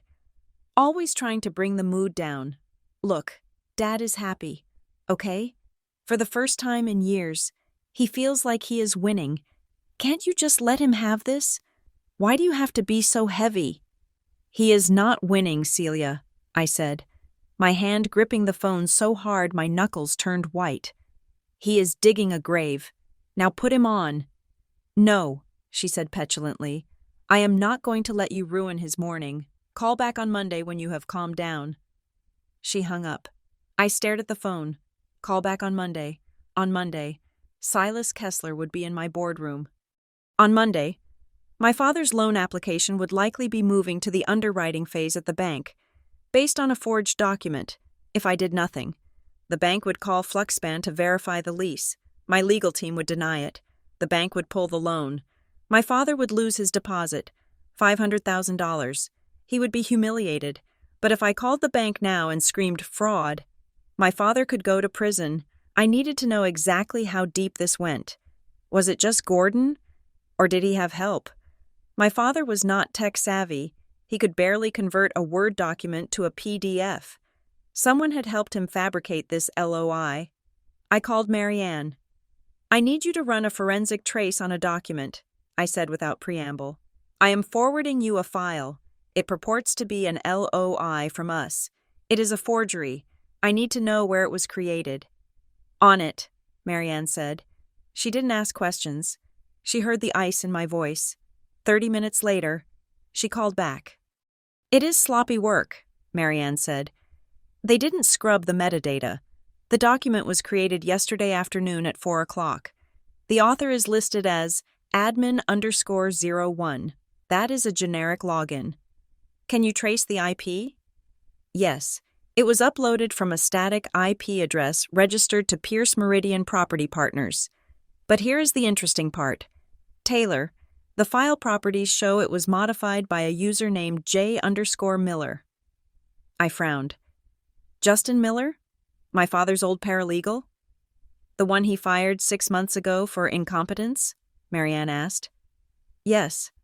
Well, Justin Miller's credentials were used, Marianne said, but the IP address is definitely your father's office, so either Justin broke into the office on a Saturday to frame your father, or my father, who never remembers his own passwords, is still using the login of the employee he fired. I finished. It was so perfectly, tragically Gordon. He was using a defunct login to commit a crime because he couldn't be bothered to set up his own tech. There is more, Marianne said. The document was emailed directly to the loan officer at Regional Trust from that account, but there was a BCC. To whom? To Grant Hale. The room seemed to tilt on its axis. Grant Hale? I repeated. Why would my father BCC Silas's shark on a forged lease document? Because he is trying to prove he has the tenant, Marianne said. Her voice grim. He is showing off. He thinks that if he shows Grant Hale that Fluxspan is the anchor tenant, it proves that his project is viable. He thinks he is impressing them with his deal-making prowess. I closed my eyes. It was worse than I thought. My father wasn't just lying to the bank. He was lying to the very people who were coming to vet me. He had sent a document to Grant Hale claiming that Fluxspan, the company Silas was about to buy, was committing to a long-term lease in a decrepit building owned by Gordon Pierce. Grant Hale would look at that document. He would see my signature, and he would think one of two things.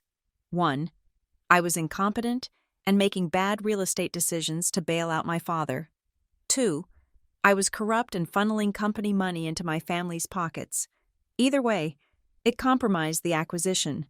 It gave Grant Hale the leverage he was looking for. He could walk into that meeting on Monday and slap that LOI on the table and say, "Ms. Fisher, explain this conflict of interest. Explain why you are subsidizing your father's business with our future capital." My father had not just lit a match. He had thrown a stick of dynamite into the engine room of my life. I stood up and paced the length of my living room. I could not call the bank. That would trigger an investigation that would destroy him publicly before Monday. I could not call Silas. That would look like I was panicking. I had to handle this internally. I had to kill the lie without killing the deal. "Marianne," I said, "draft an affidavit. State that no such board approval was ever granted for a lease at the Sterling Building. Do not mention forgery yet. Just state that the LOI is unauthorized and void." "You want me to send it to the bank?" "No," I said. "Keep it ready. Bring it to the meeting on Monday." "Taylor," Marianne said, her voice soft, "if you do this, if you expose this in front of Silas and Grant, your father is going to lose everything. The deposit, the building, his reputation with them. He has already lost it," I said. "He just doesn't know it yet. He spent money he didn't have to impress people who don't care, using a lie about a daughter he doesn't respect." I looked out the window. The city looked different now. It didn't look like a grid of opportunity. It looked like a trap. "My father made a bet," I said. "He bet that I would just go along with it. He bet that I would be so desperate for his approval, or so afraid of causing a scene, that I would let him use my company as his stepping stone. He thought I was the nice daughter." "And?" Marianne asked. "And he is about to find out that I am not nice," I said. "I am the CEO, and I have a fiduciary duty to protect this company, even for my own blood." I hung up. The rest of the day passed in a blur of preparation.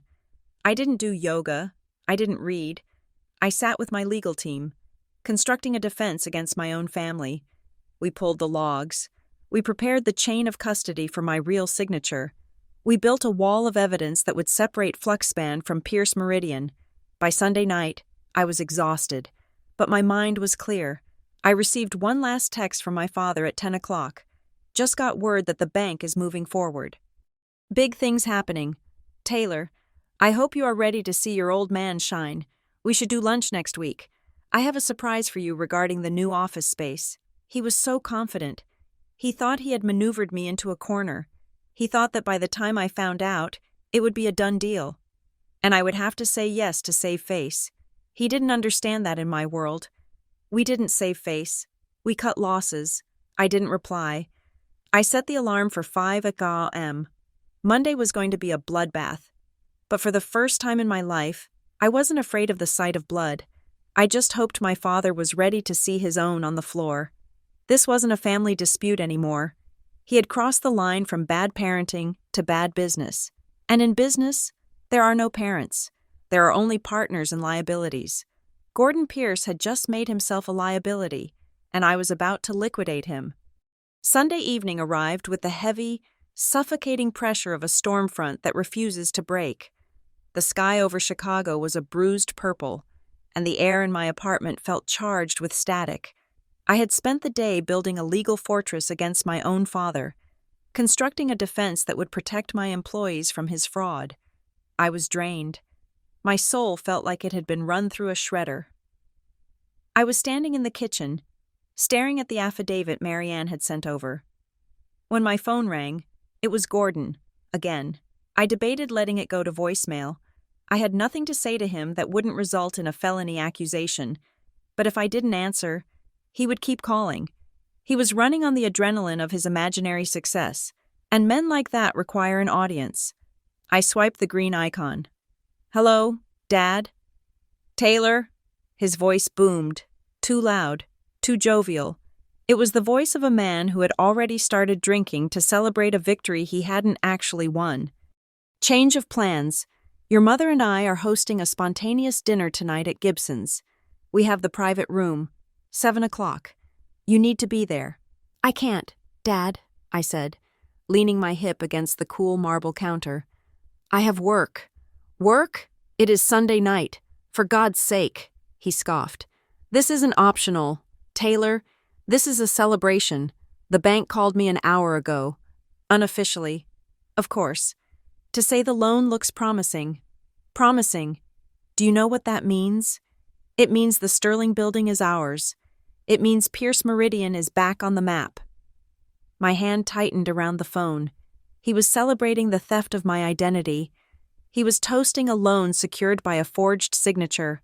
The audacity was so absolute it was almost impressive. I am happy for you, I lied, the words tasting like ash. But I cannot come to dinner. Silas might stop by. He dropped the name like a heavy coin. He is having drinks nearby. I told him my family would be there. I told him my whole family. I am not coming, Dad. There was a rustling sound on the line, and then my mother's voice cut in. She sounded sharp, brittle. Taylor, stop being difficult. Your father has worked himself to the bone for this. He wants all his girls together. Why do you always have to be the one who hides? It is selfish. You make us look disjointed. I am not hiding, I said calmly. I am preparing for a board meeting tomorrow morning that involves hundreds of millions of dollars. I do not have time for steak and small talk. Oh, listen to her, my mother sighed, her voice dripping with that familiar, poisonous pity. Hundreds of millions. Taylor, darling, we know you have your little stressful job. We know you manage things, but this is real business. This is your father's legacy. Just put on a dress, wash your face, and come support him. Don't make him look bad in front of Silas by being the absent daughter. The absent daughter. I looked around my 3,000-square-foot penthouse. I looked at the original Basquiat sketch on the wall. I looked at the view that commanded the entire southern skyline. No, I said. I am staying home. Enjoy your dinner. I hung up before she could respond. I didn't slam the phone down. I placed it gently on the counter. I was done screaming. I was done explaining. 30 minutes later, the intercom buzzed. I frowned. The concierge usually called up before letting anyone into the private elevator. I walked to the wall panel and pressed the video feed. It was Celia. She was standing in the lobby, looking flustered in a beige trench coat, clutching a designer handbag like a shield. She looked out of place in the sleek, minimalist lobby of my building. Ms. Pierce is here to see you, the concierge's voice came through. She says it is a family emergency. A family emergency? That usually meant my mother didn't like her table assignment. Send her up, I said. I unlocked the front door and waited.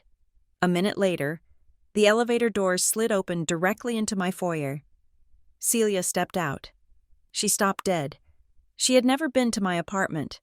In the 5 years I had lived here, not once had my family visited. I went to them. I went to the house in Lake Forest. I went to the club. They never came to the city to see me because, in their minds, I lived in a cramped bachelor pad near a server farm. Celia's eyes went wide. She looked at the foyer.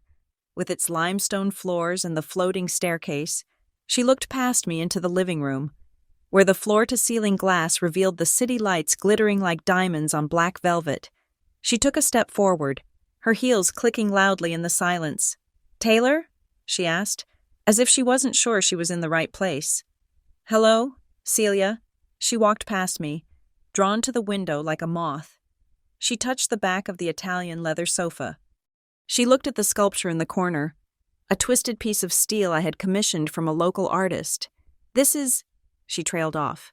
She turned to look at me, her expression a mix of confusion and something that looked suspiciously like fear. "This is your apartment?" "Yes." "You rent this?" "I own it," I said. "I own the floor." Celia blinked. "But this building, Evan looked at a place here 2 years ago. He said it was out of our price range. He said it was for whom?" "For people with real money," she whispered. She looked at me, really looked at me, for the first time in years. She saw the silk loungewear I was wearing. She saw the lack of clutter. She saw the quiet, undeniable evidence of wealth that far exceeded anything our father had ever achieved.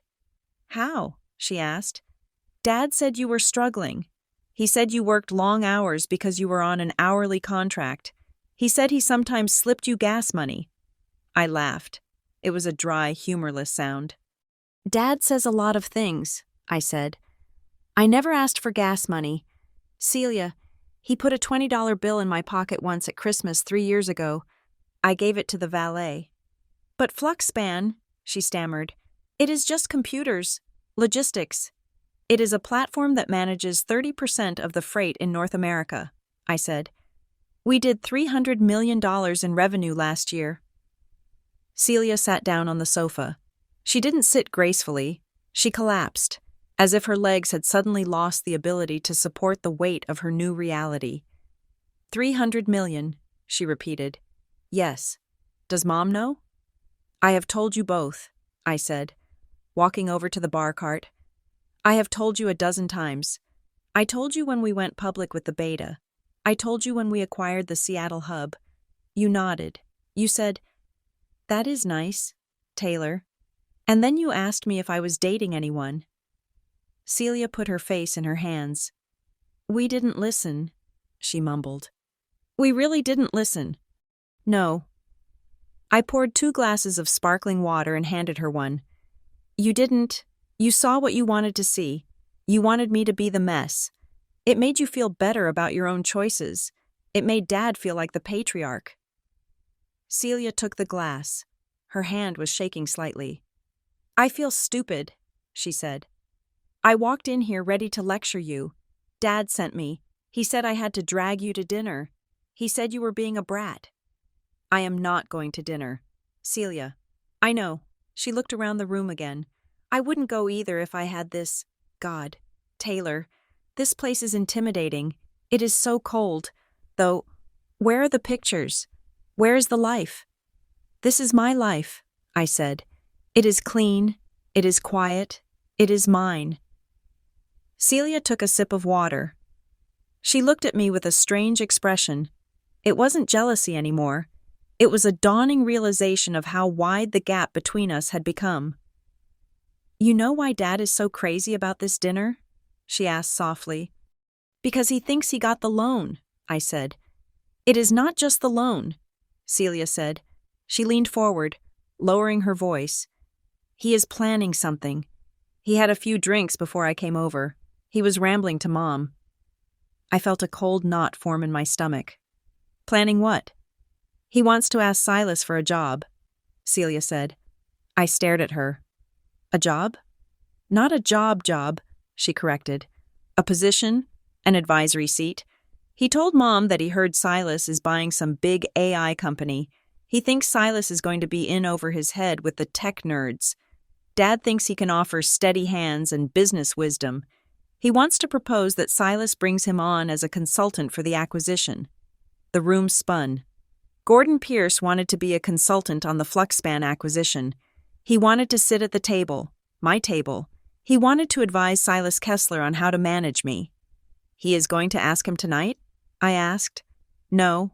Celia shook her head. He says tonight is for soft power. He wants to crash the meeting tomorrow. I froze. What? He knows Silas has a big meeting tomorrow morning, Celia said. He kept talking about how he needs to show face. He thinks if he just shows up at the venue, Silas will invite him in out of courtesy. Dad thinks they are best friends now. He thinks he can just walk in. Did he say where? I asked. Does he know where the meeting is? He knows it is at a law firm or an office building downtown. Celia shrugged. He has his assistant trying to find the address. He says he wants to surprise Silas. Bring him a celebratory bottle of scotch. I set my glass down. He didn't know the meeting was at Fluxspan headquarters. He didn't know the address yet. But if he found out if he showed up at my building, walked past the reception, and barged into the boardroom carrying a bottle of scotch and a head full of delusions, it would be the perfect storm. He cannot do that, I said. Try telling him that. Celia laughed bitterly. He is unstoppable right now. He thinks he is the king of Chicago. He thinks he is the reason Silas is here. She looked at me. Taylor, if he crashes that meeting, he is going to make a fool of himself. Isn't he? Yes, I said. He is. Is the company Silas buying, is it important? I looked at my sister. She was sitting in my living room, surrounded by the fruits of my labor, finally asking the right question, but it was too late for answers. It is very important, I said. Maybe you should warn him, Celia suggested, though she didn't sound convinced. Tell him not to go. I tried, I said. I told him the gala wasn't for him. I told him not to leverage the house. He doesn't listen to me. Celia, he hears tech support when I speak. If I tell him not to go to the meeting, he will think I am just trying to keep him away from his friend. He will go anyway, just to spite me. Celia nodded slowly. She understood that logic. It was the logic of the Pierce family. We did things not because they made sense, but because we were terrified of being left out. So what are you going to do? She asked. I walked to the window and looked down at the street. I could see the stream of headlights moving north, towards the restaurants and the clubs where my parents were waiting for their celebration. I am going to let him come, I said. What? If he finds the address, let him come, I said, turning back to face her. I am done protecting him from his own ego. I have spent my entire adult life making myself smaller so he wouldn't feel threatened. I have hidden my success. I have let him treat me like a child. And what did I get for it? He forged my signature on a lease. He used me. Celia's eyes widened. He did what? Never mind, I said. The point is, I am done. If he wants to walk into that room, he can walk in, but he needs to be prepared for who he finds sitting at the head of the table. Celia stood up. She looked unsettled. She pulled her coat tighter around herself. You are scary tonight. Taylor, she said.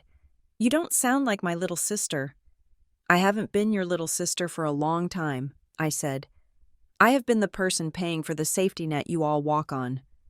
I walked her to the elevator. Tell Dad I am sick, I said. Tell him I have a migraine. Tell him whatever you want, but don't tell him about this apartment, and don't tell him where I work. I won't, Celia promised. She pressed the button. When the doors opened, she paused. Taylor? Yes? That dress you wore in the magazine cover on the wall.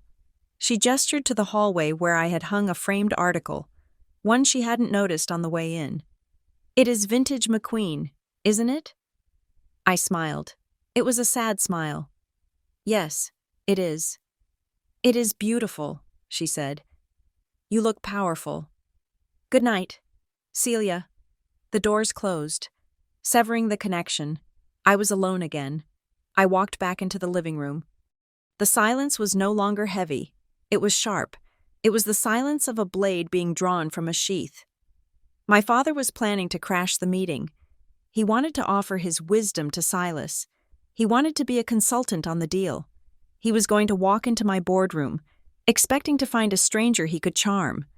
Instead, he was going to find his daughter, the trouble, holding the pen that would sign away his delusions. I didn't need to scream. I didn't need to fight. I just needed to show up. I picked up my tablet and sent a message to the front desk security at Fluxspan.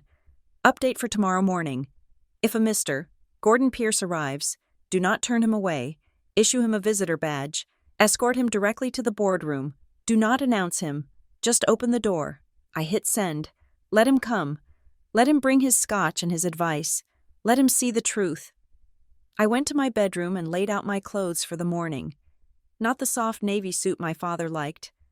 I chose the black architectural blazer with the sharp shoulders. I chose the stilettos that sounded like gunshots on a marble floor. The family dinner was over. The board meeting was about to begin. The hours between 3 and 5 in the morning are usually my sanctuary. It is the only time when the data streams from the Asian markets have slowed. The European markets are just waking up, and the American servers are humming in a steady, low-load state. It is the time when I usually feel most in control. But on this particular Monday, 4 hours before Silas Kessler was due to walk into my building, the silence was shattered by a red notification bar flashing across my primary monitor. It was not a system failure. It was worse. Marianne Holt, my CFO, was standing in my doorway before I could even pick up the phone. She was wearing yesterday's clothes. She had not gone home. "We have a breach," she said. Her voice was devoid of panic, which terrified me more than if she had been screaming. Marianne only got quiet when the building was burning down. "Internal or external?" I asked, my fingers already flying across the keyboard to bring up the security dashboard. "Informational," she said, stepping into the room and closing the glass door behind her. An industry whisper site just updated their rumor mill section. They are citing an anonymous source claiming that Kessler Ridge is looking to acquire a Chicago-based AI logistics firm for a strike price of $480 million. I stopped typing. 480, I repeated. That is $40 million below our floor, and it is exactly the number Grant Hale would want to anchor the negotiation at. Exactly, Marianne said. But that is not the worst part. The Post mentions a specific clause regarding the vesting schedule of the employee stock options. A clause that only existed in the draft we circulated to the senior partners on Friday afternoon. I felt the blood drain from my face. This wasn't just a guess. Someone had handed Grant Hale our playbook. "Get Black Harbor on the line," I ordered. "Now, 10 minutes later." The voice of the lead forensic analyst from Black Harbor Compliance filled the room via speakerphone. "Ms. Fisher, we have traced the leak," the analyst said. "It wasn't a hack. It was a purchase." "Explain," I said, staring at the waveform of his voice on the screen.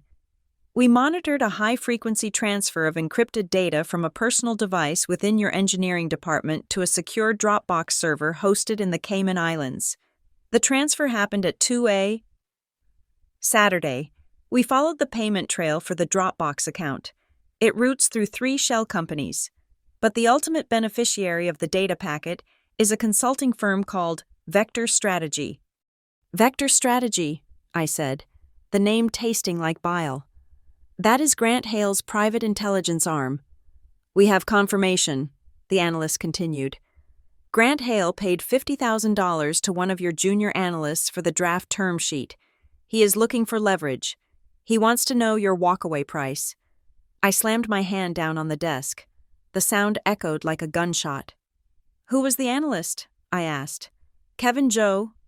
Hired 6 months ago." "Lock him out," I said, my voice cold. "Revoke his credentials, remotely wipe his company devices, have security escort him from his apartment if he tries to log in. I will deal with him later. Right now, I need to deal with the man who paid him." I looked at the clock. It was 5:30. Grant Hale was trying to rig the game. He had bought my bottom line so he could walk into the boardroom and squeeze me until I suffocated. He wanted to drive the price down to $480 million, saving Silas $40 million and earning himself a fat success fee. He thought he was playing poker with a terrified girl who would fold the moment he raised his voice. "Marianne," I said, "get me Silas Kessler's personal number." "Taylor," Marianne warned, "you cannot call the buyer 3 hours before the meeting. It looks volatile." "I am not calling the buyer," I said, standing up and buttoning my blazer. "I am calling the partner. There is a difference." Marianne hesitated, then nodded. She tapped her tablet and read out the number. I dialed. It rang twice. "Kessler," a voice answered. It was deep, groggy, and sounded like gravel tumbling in a mixer. He was clearly awake, but not expecting a call. "Mr. Kessler," I said, "this is Taylor Fisher." There was a pause. A long, heavy silence stretched across the line. "Ms. Fisher," he said finally. His tone shifted, becoming sharper. "It is 5 a.m, unless my check bounced. I assume there is a problem." "There is a problem," I said. "Your dog is off the leash." "Excuse me?" "Grant Hale," I said. "He just bought a stolen term sheet from one of my junior employees. He paid $50,000 to commit corporate espionage so he could lowball me on the valuation today." I heard the rustle of sheets, then the sound of feet hitting the floor. "That is a serious accusation," Silas said. "I have the digital trace from Black Harbor," I countered. "I have the IP addresses. I have the payment confirmation. I am not accusing. Silas, I am reporting a crime. I took a breath, letting the silence hang for a second before delivering the strike. I built this company on transparency and code that does not lie. I do not do business with people who steal from me. If Grant Hale walks into my boardroom at 9 o'clock thinking he has the upper hand, I will cancel the meeting. I will terminate the letter of intent, and I will release the forensic report to the Wall Street Journal. You would kill a $500 million deal over a tactic? Silas asked. He didn't sound angry. He sounded curious. It is not a tactic, I said. It is theft. And yes, I would burn it down. I don't need your money. Silas, I am profitable. You need my tech. You are the one bleeding cash on logistics. So you have a choice. You can have a deal, or you can have Grant Hale's tricks. You cannot have both. Silas let out a low chuckle. It was a dry, rasping sound. You have teeth, he said. Good. I like teeth. I am not looking for compliments, I said. I am looking for assurance. Grant does what Grant does, Silas said, his voice becoming businesslike. He is a tool, sometimes a hammer, sometimes a scalpel. He tries to save me money. I cannot fault the intent, even if the method is crude. It is illegal, I corrected. It is gray, Silas said. But fine. You have made your point. I will handle Grant. The meeting proceeds.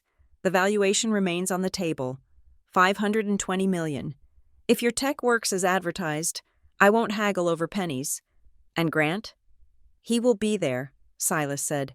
I need him to review the structural risk. But he will keep his mouth shut regarding the price. You have my word. I paused. I had him on the line. I had the leverage. And a question had been burning in my chest since the gala. Silas, I said, before you hang up, I need to ask you something. Personal. Go ahead. My father, I said. Gordon Pierce. He thinks he is your partner. He thinks you are best friends. He thinks he is advising you on this deal. Gordon, Silas sighed. It was the sigh of a man remembering a boring dinner guest. What about him? Why? I asked. Why did you invest in him? His portfolio is mediocre. His reach is limited. Why him? Truth? Silas asked. Always. My golf pro at the club in Naperville recommended him, Silas said. Said Gordon was a decent guy who was having a hard year. I needed a local tax write-off for a real estate bucket I was trying to fill. I threw him $2 million. It is a rounding error. Taylor, I honestly forgot I owned a piece of his firm until I saw him at the gala. The words hit me like a physical blow. A rounding error, a tax write-off, a favor to a golf pro.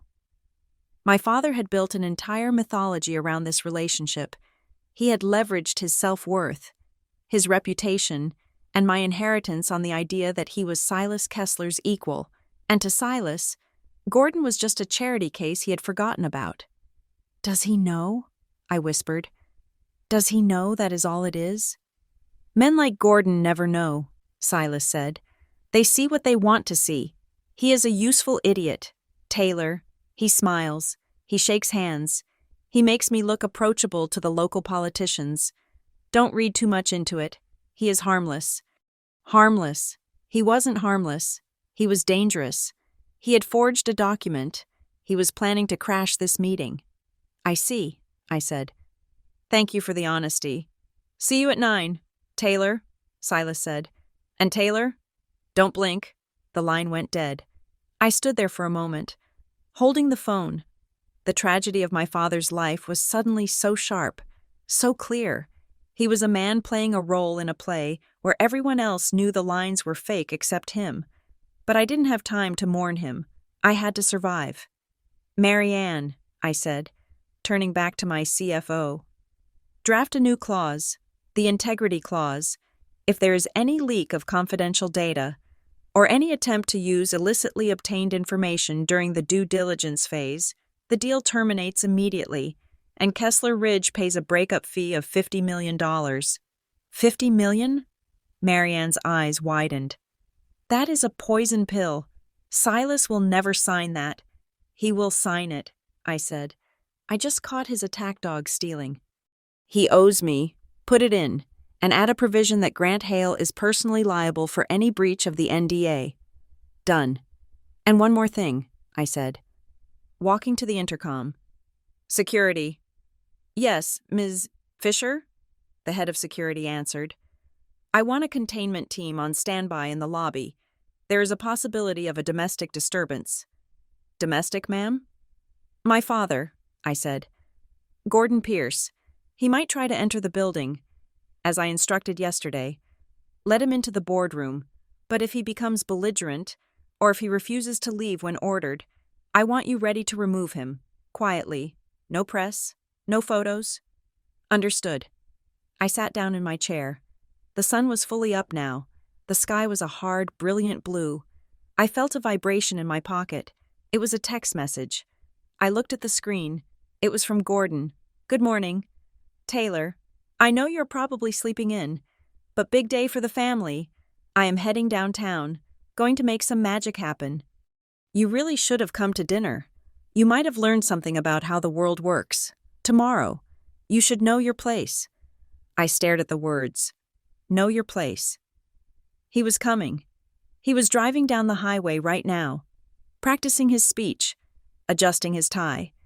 Convinced he was about to save the day, he was coming to teach me my place. I put the phone down on the polished obsidian table. I looked at the empty chair at the head of the table. I know my place, Dad, I whispered. I stood up and walked to the closet in my office. I pulled out the garment bag I had brought from home. Inside was the suit, sharp shoulders, tapered waist, a weapon in wool and silk. I began to dress. Grant Hale was coming to destroy me. Silas Kessler was coming to buy me, and Gordon Pierce was coming to claim me. They were all walking into a room I had built, to sit at a table I owned, to play a game I had already won. I checked my reflection in the mirror. I didn't look like a daughter. I didn't look like a tech girl. I looked like the CEO of a $520 million company. Let them come, I said. The boardroom on the 52nd floor was designed to intimidate. It was a glass cage suspended in the sky, with 3 walls of floor-to-ceiling windows offering a panoramic view of the Chicago skyline and 1 wall of polished slate.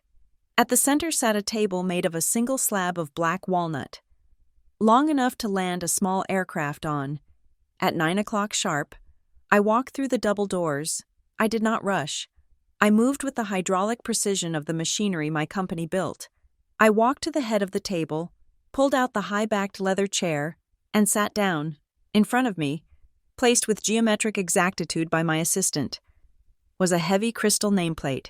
It caught the morning light, refracting it into a sharp spectrum on the dark wood. The engraving was simple. Taylor Fisher, Chairwoman CEO. I rested my hands on the table. My pulse was steady at 60 beats per minute. I was not a daughter today. I was not a sister. I was an entity. The heavy oak doors at the far end of the room swung open. Silas Kessler walked in first. He looked exactly as he had in the gala photo, perhaps sharper in the cold light of day. He wore a navy suit that cost more than my first car, and he moved with the rolling, predatory gait of a man who owns the ground he walks on. He was followed immediately by a woman I recognized as his CFO, carrying a thick stack of files, and then, trailing behind them like a shadow, was Grant Hale. Grant was smiling. It was a tight, shark-like expression. He was holding a leather folio against his chest, and his eyes were already scanning the room, looking for weaknesses, looking for the nervous tech girl he had heard about. Silas stopped halfway to the table. He looked at the empty chairs on the flanking sides. Then he looked at me. He paused. For a fraction of a second, the mask of the billionaire slipped. His eyes narrowed. He recognized the face from the photo my mother had posted. He recognized the woman his partner had dismissed as IT support. He walked to the chair at the opposite end of the table, the seat of the opposition, and sat down. Ms. Fisher, Silas said. His voice was deep, filling the acoustic perfection of the room. We meet at last. Mr. Kessler, I replied. I did not smile. I did not stand up to shake his hand. I remained seated, my back perfectly straight against the leather. Grant Hale pulled out a chair to Silas's right and began to sit. "Stop," I said. The word was not loud, but it cut through the air like a whip crack. Grant froze, hovering inches above the seat. He looked at me, his eyebrows raised in mock surprise. "Excuse me?" Grant asked.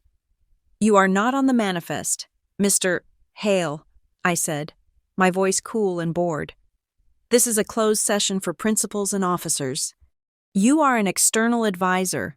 You will wait in the lobby." Grant laughed. It was a dismissive sound. He looked at Silas. "She is feisty. I like that." "I am not feisty," I said, locking eyes with him. "I am the chairwoman of this board, and I do not conduct business with men who bribe my junior analysts for data. You can leave, or I can have security escort you. Your choice." The silence that followed was absolute. Grant's smile vanished. He looked at Silas, waiting for the billionaire to defend him, to put the little girl in her place. Silas looked at me. He looked at the nameplate. He looked at the hard set of my jaw.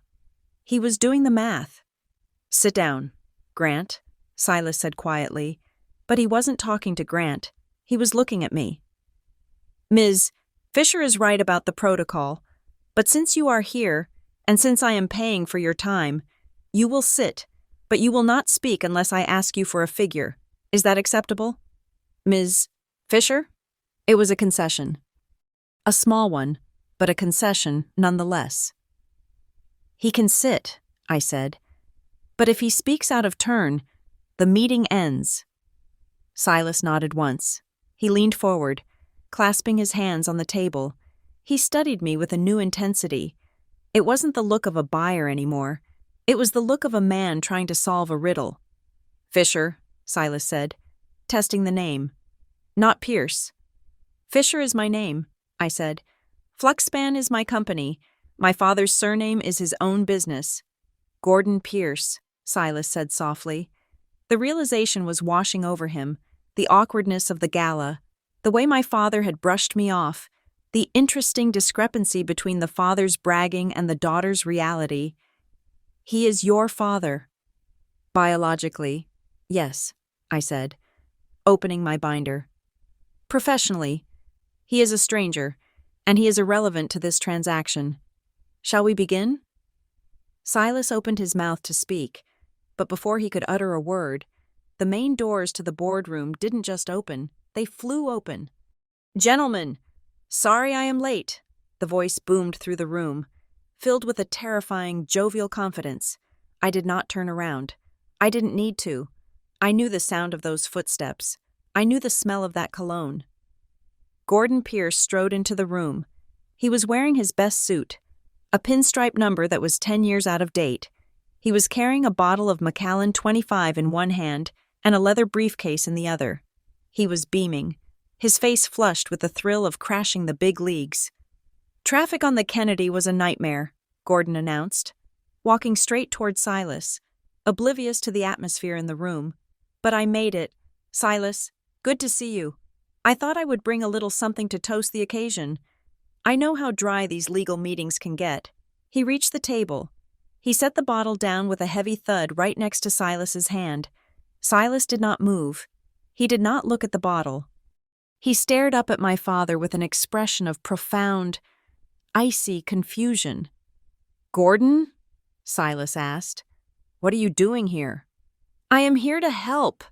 Gordon laughed, clapping a hand on Grant Hale's shoulder. Grant flinched as if he had been touched by a carrier of a plague. "I told you, Silas, I have some insights on the local market. I thought I could sit in, offer some guidance. You know, steady hands." Gordon finally looked around the table. He was looking for a seat.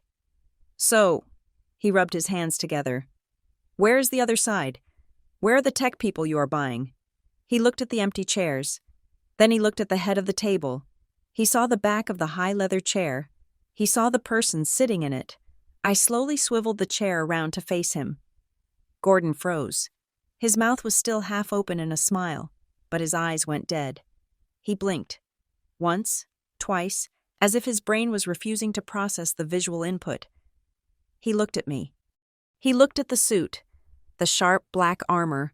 He looked at the hair, pulled back tight, and then he looked at the nameplate. Taylor Fisher, Chair CEO. The color drained from his face so fast I thought he might faint. The bottle of scotch on the table seemed to mock him, a prop from a comedy sketch that had suddenly turned into a horror movie. "Taylor?" he whispered. His voice was a rasp. "What are you doing here?"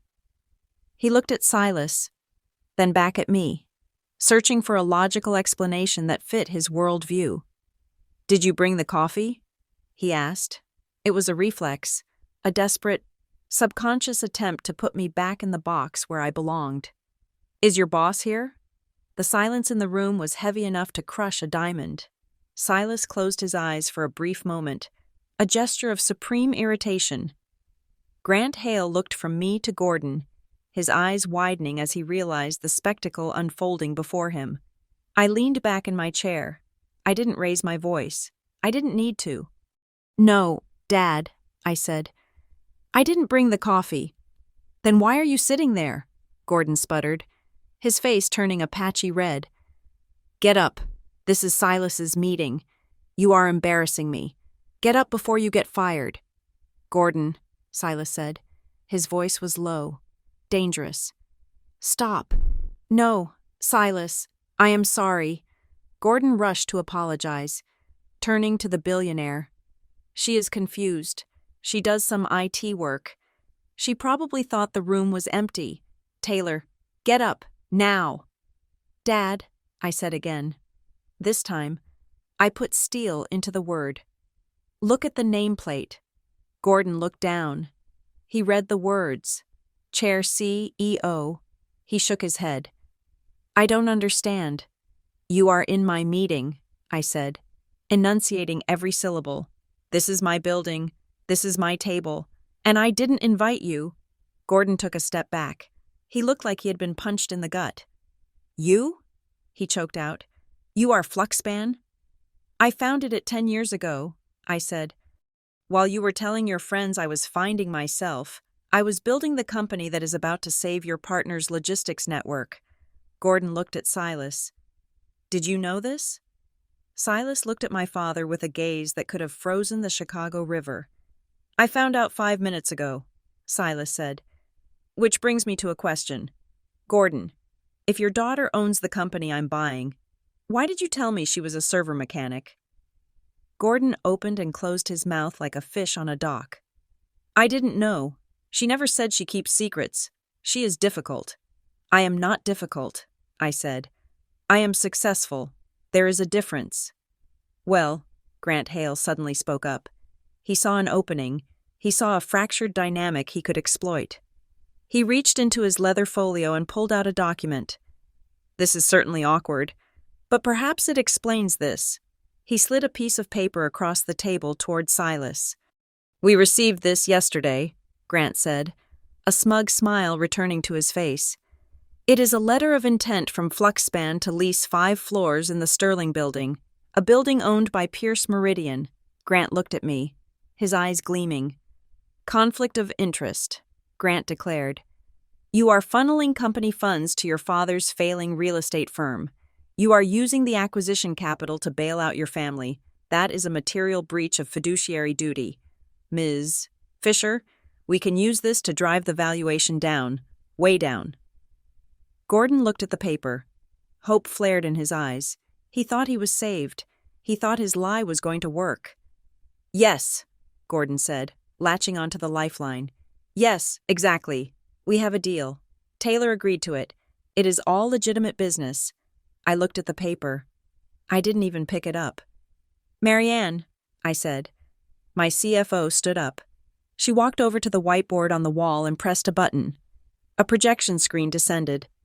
"Mr. Kessler? Mr. Hale," I said. "Please look at the screen." An image appeared. It was a side-by-side comparison of 2 signatures.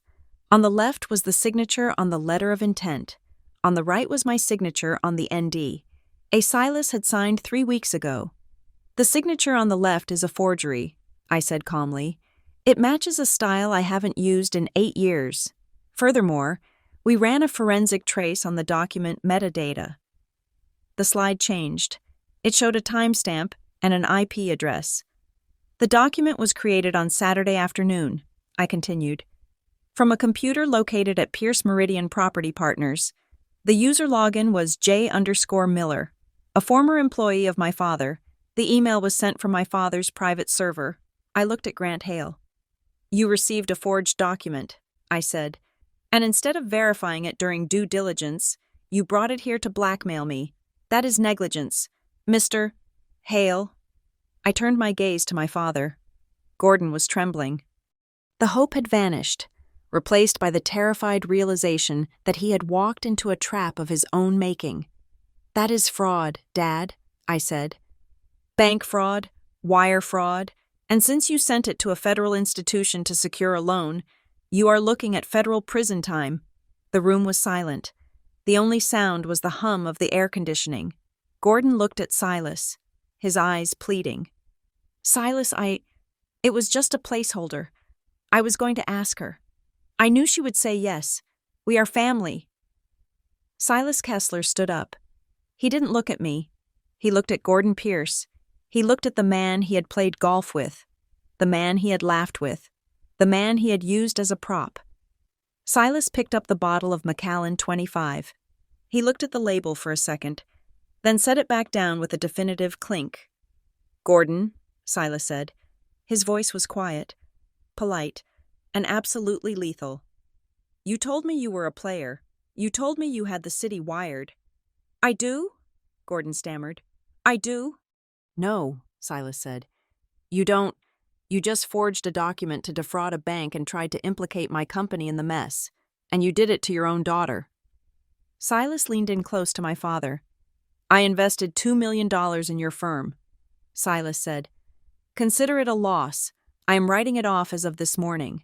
But listen to me very carefully. If you say one word during this meeting, if you make one sound, I will personally hand this evidence to the district attorney. Silas, Gordon whimpered. Sit down.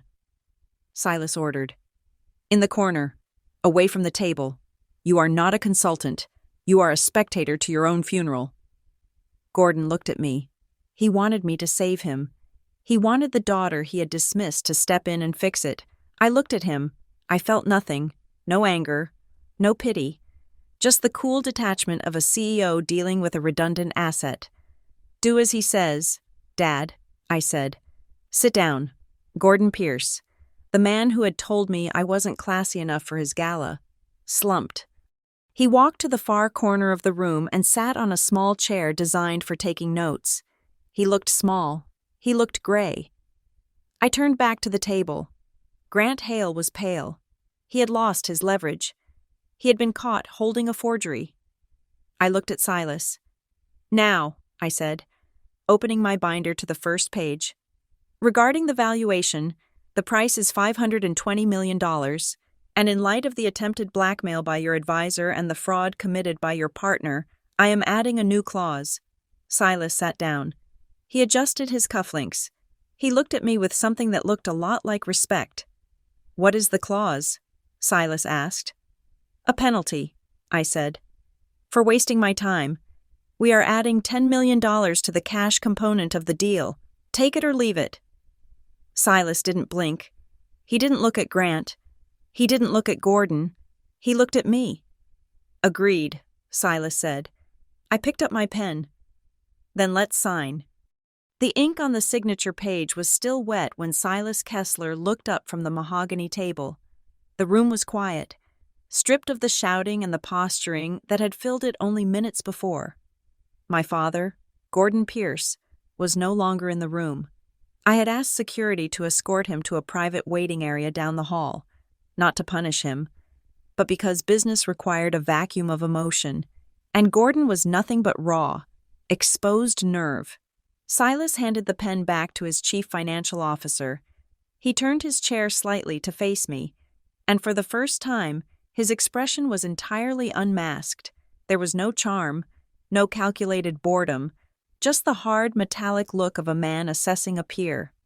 "Grant," Silas said, without looking at his advisor. Grant Hale was sitting very still. He had put the forged letter of intent back into his folio, but the damage was irreversible. He had tried to play a card that wasn't just a bluff, it was a crime scene. "Yes, Silas?" Grant asked, his voice tight. "You are fired," Silas said. The words were simple, delivered with the same tone one might use to order coffee.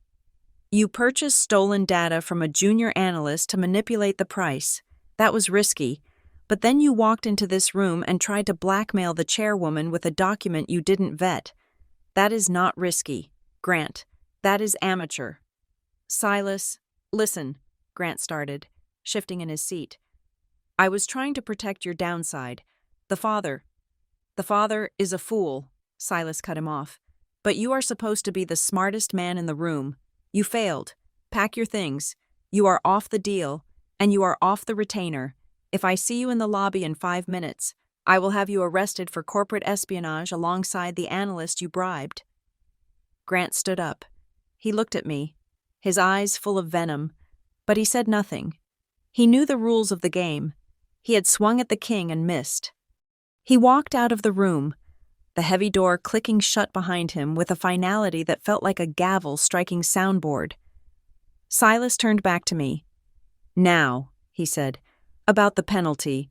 $530 million, I said, stating the new figure. "Cash and stock mix.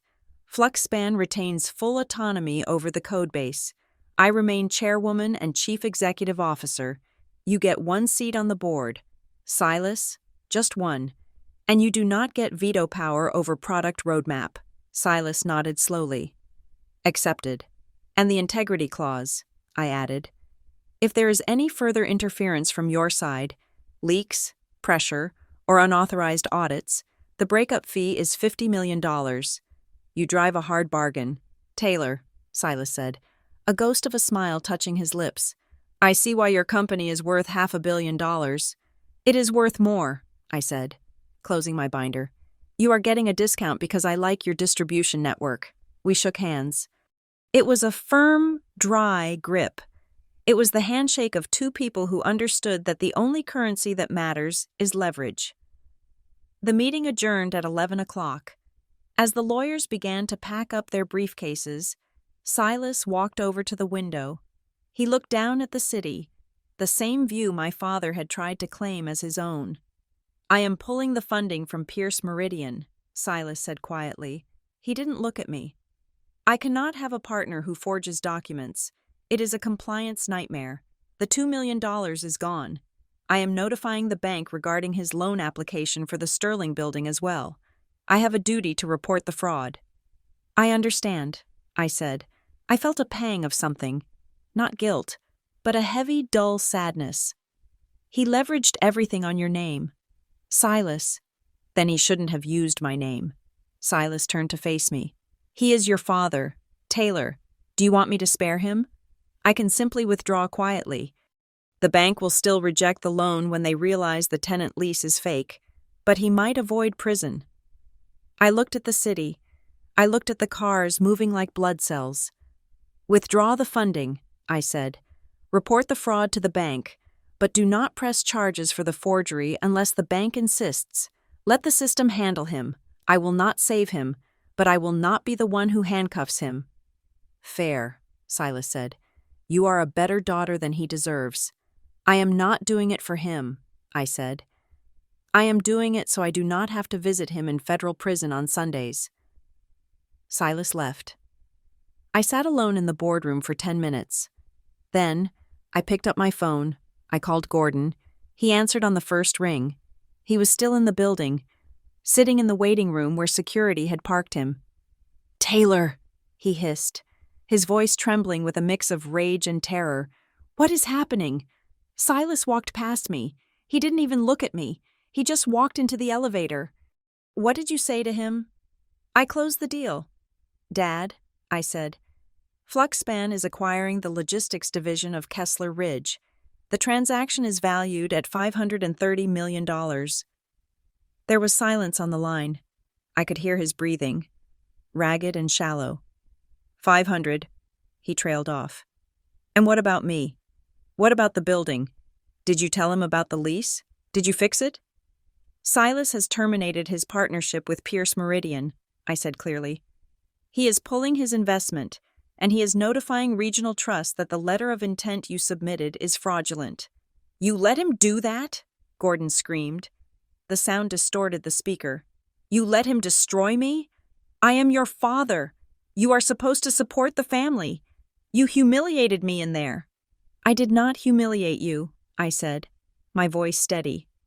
You humiliated yourself. You walked into a room you were not invited to, tried to broker a deal you did not understand, and lied to a man who values truth above all else. You did that, Dad, not me. I did it for us, he yelled. I did it to build a legacy. You have a legacy, I said. I am your legacy. Fluxspan is your legacy. But you were too busy looking for a billionaire to validate you that you never bothered to look at what your own daughter was building. You wanted to be a big man. Dad. Well, now you have to pay the price of playing a big game. Don't you dare talk to me like that, he spat. I raised you. I gave you everything. You gave me a roof, I said.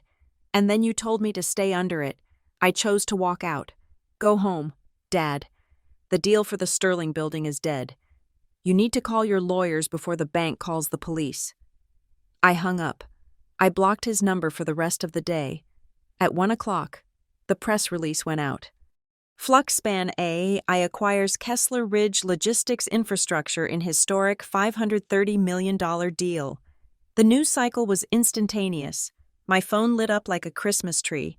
CNBC wanted an interview. Bloomberg wanted a profile. My face, the one my father said wasn't classy enough for his gala, was suddenly on the homepage of every major financial news outlet in the world. I issued a short statement. It was clean, professional, and transparent. I thanked my team. I acknowledged the partnership with Kessler Ridge. I did not mention my family. I did not mention the drama. I let the work speak for itself. That evening, I did not go home. I stayed in the office, watching the transition team begin the integration process. At 8 o'clock, Celia showed up. She didn't have an appointment, but security let her up. She walked into my office, holding a copy of the Chicago Tribune. Her eyes were red. He is a mess, Celia said, dropping into the chair opposite my desk. Dad, he is at home, drinking. He says you ruined him. He says you stole his deal. He never had a deal. Celia, I said, signing a transfer order. I know, she whispered. Mom knows too, deep down, but she is terrified. The bank called. They are freezing the business accounts. They might lose the house. They won't lose the house, I said. The house is in Mom's name, and it is homesteaded, but the business is gone. Pierce Meridian is finished. Celia looked at me. She looked at the office, the view, the sheer scale of the operation I was running. How did you do it? She asked. It wasn't an accusation. It was a genuine question. How did you carry all this? The company, the stress, the lies Dad told. How did you do it alone while we were treating you like you were nothing? I wasn't alone, I said, looking at the bustling floor of engineers outside my glass wall. I had my team, and honestly, Celia being underestimated is a gift. It gave me quiet. It gave me time to build without you all asking for a cut. Celia flinched. That is fair. She stood up and walked to the door. I am proud of you. Taylor, I don't know if I ever said that. I am sorry I was too busy looking in the mirror to see you. Thank you. Celia, I said. 2 days later, my father asked to meet. He chose a small coffee shop in the Loop, neutral ground. When I arrived, he looked 10 years older. The swagger was gone. The pinstripe suit was wrinkled. He was drinking black coffee, his hands shaking slightly. I sat down. I didn't order anything. The bank is not pressing criminal charges, he said, staring into his cup. Silas intervened. He told them it was a Miscommunication. I lost the deposit. I lost the investors. I have to close the firm. I know, I said. I could use a loan, he said. He didn't look up. Just to bridge the liquidation, to pay the severance for the staff. $50,000. I looked at him. He was still doing it. He was still asking for money without asking for forgiveness. Dad, I said. He looked up.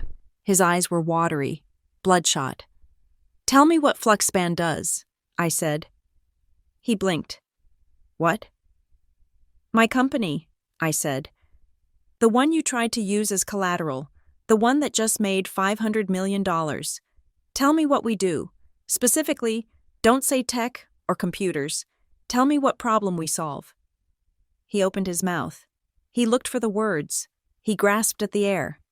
You do logistics, he stammered. You help trucks drive better? How? I asked. What is the mechanism? What is the core algorithm? He stared at me. The silence stretched between us, heavy and suffocating. He didn't know. He had never known. In 10 years, he had never listened to a single sentence I had said. You can't name it, I said softly. Taylor, this is technicalities, he argued weakly. I am your father. No, I said, standing up. You are a man who wants money from a stranger. Because that is what I am to you. Dad, a stranger with a checkbook. I pulled a check from my bag. I had written it before I came. It was for $50,000. I placed it on the table. This is for your employees, I said. Not for you. Use it to pay them what they are owed. And then, do not call me. Taylor. He reached for my hand, but I pulled away. Don't be like this. We can fix this. Now that you're successful, we can be a power family. Imagine what we could do together. I looked at him with clear, dry eyes.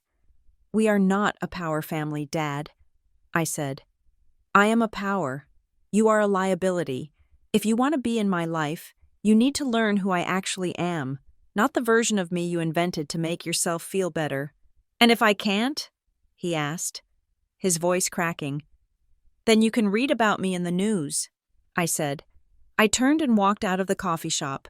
I stepped onto the sidewalk, into the noise and the wind of Chicago. I took a deep breath.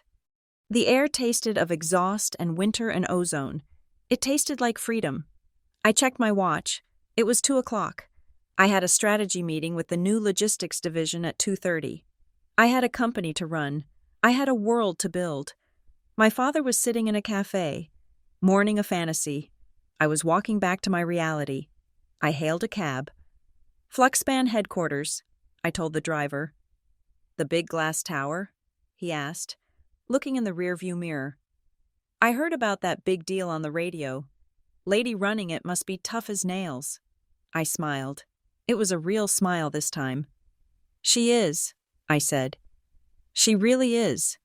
The car merged into traffic, moving forward, leaving the past in the rearview mirror where it belonged. I didn't need to scream. I didn't need to burn the house down. I just had to succeed so loudly that they could finally hear me. And now, the whole world was listening. Thank you so much for listening to the story of Taylor Fisher and her journey to reclaiming her power. I would love to hear from you. Please comment down below where you are listening to this story from. It is always amazing to see how far these stories travel. If you enjoyed this story, please make sure to subscribe to the Leona Revenge Stories channel, like the video to support us, and hit that hype button so more people can hear this story of justice and resilience. See you in the next one.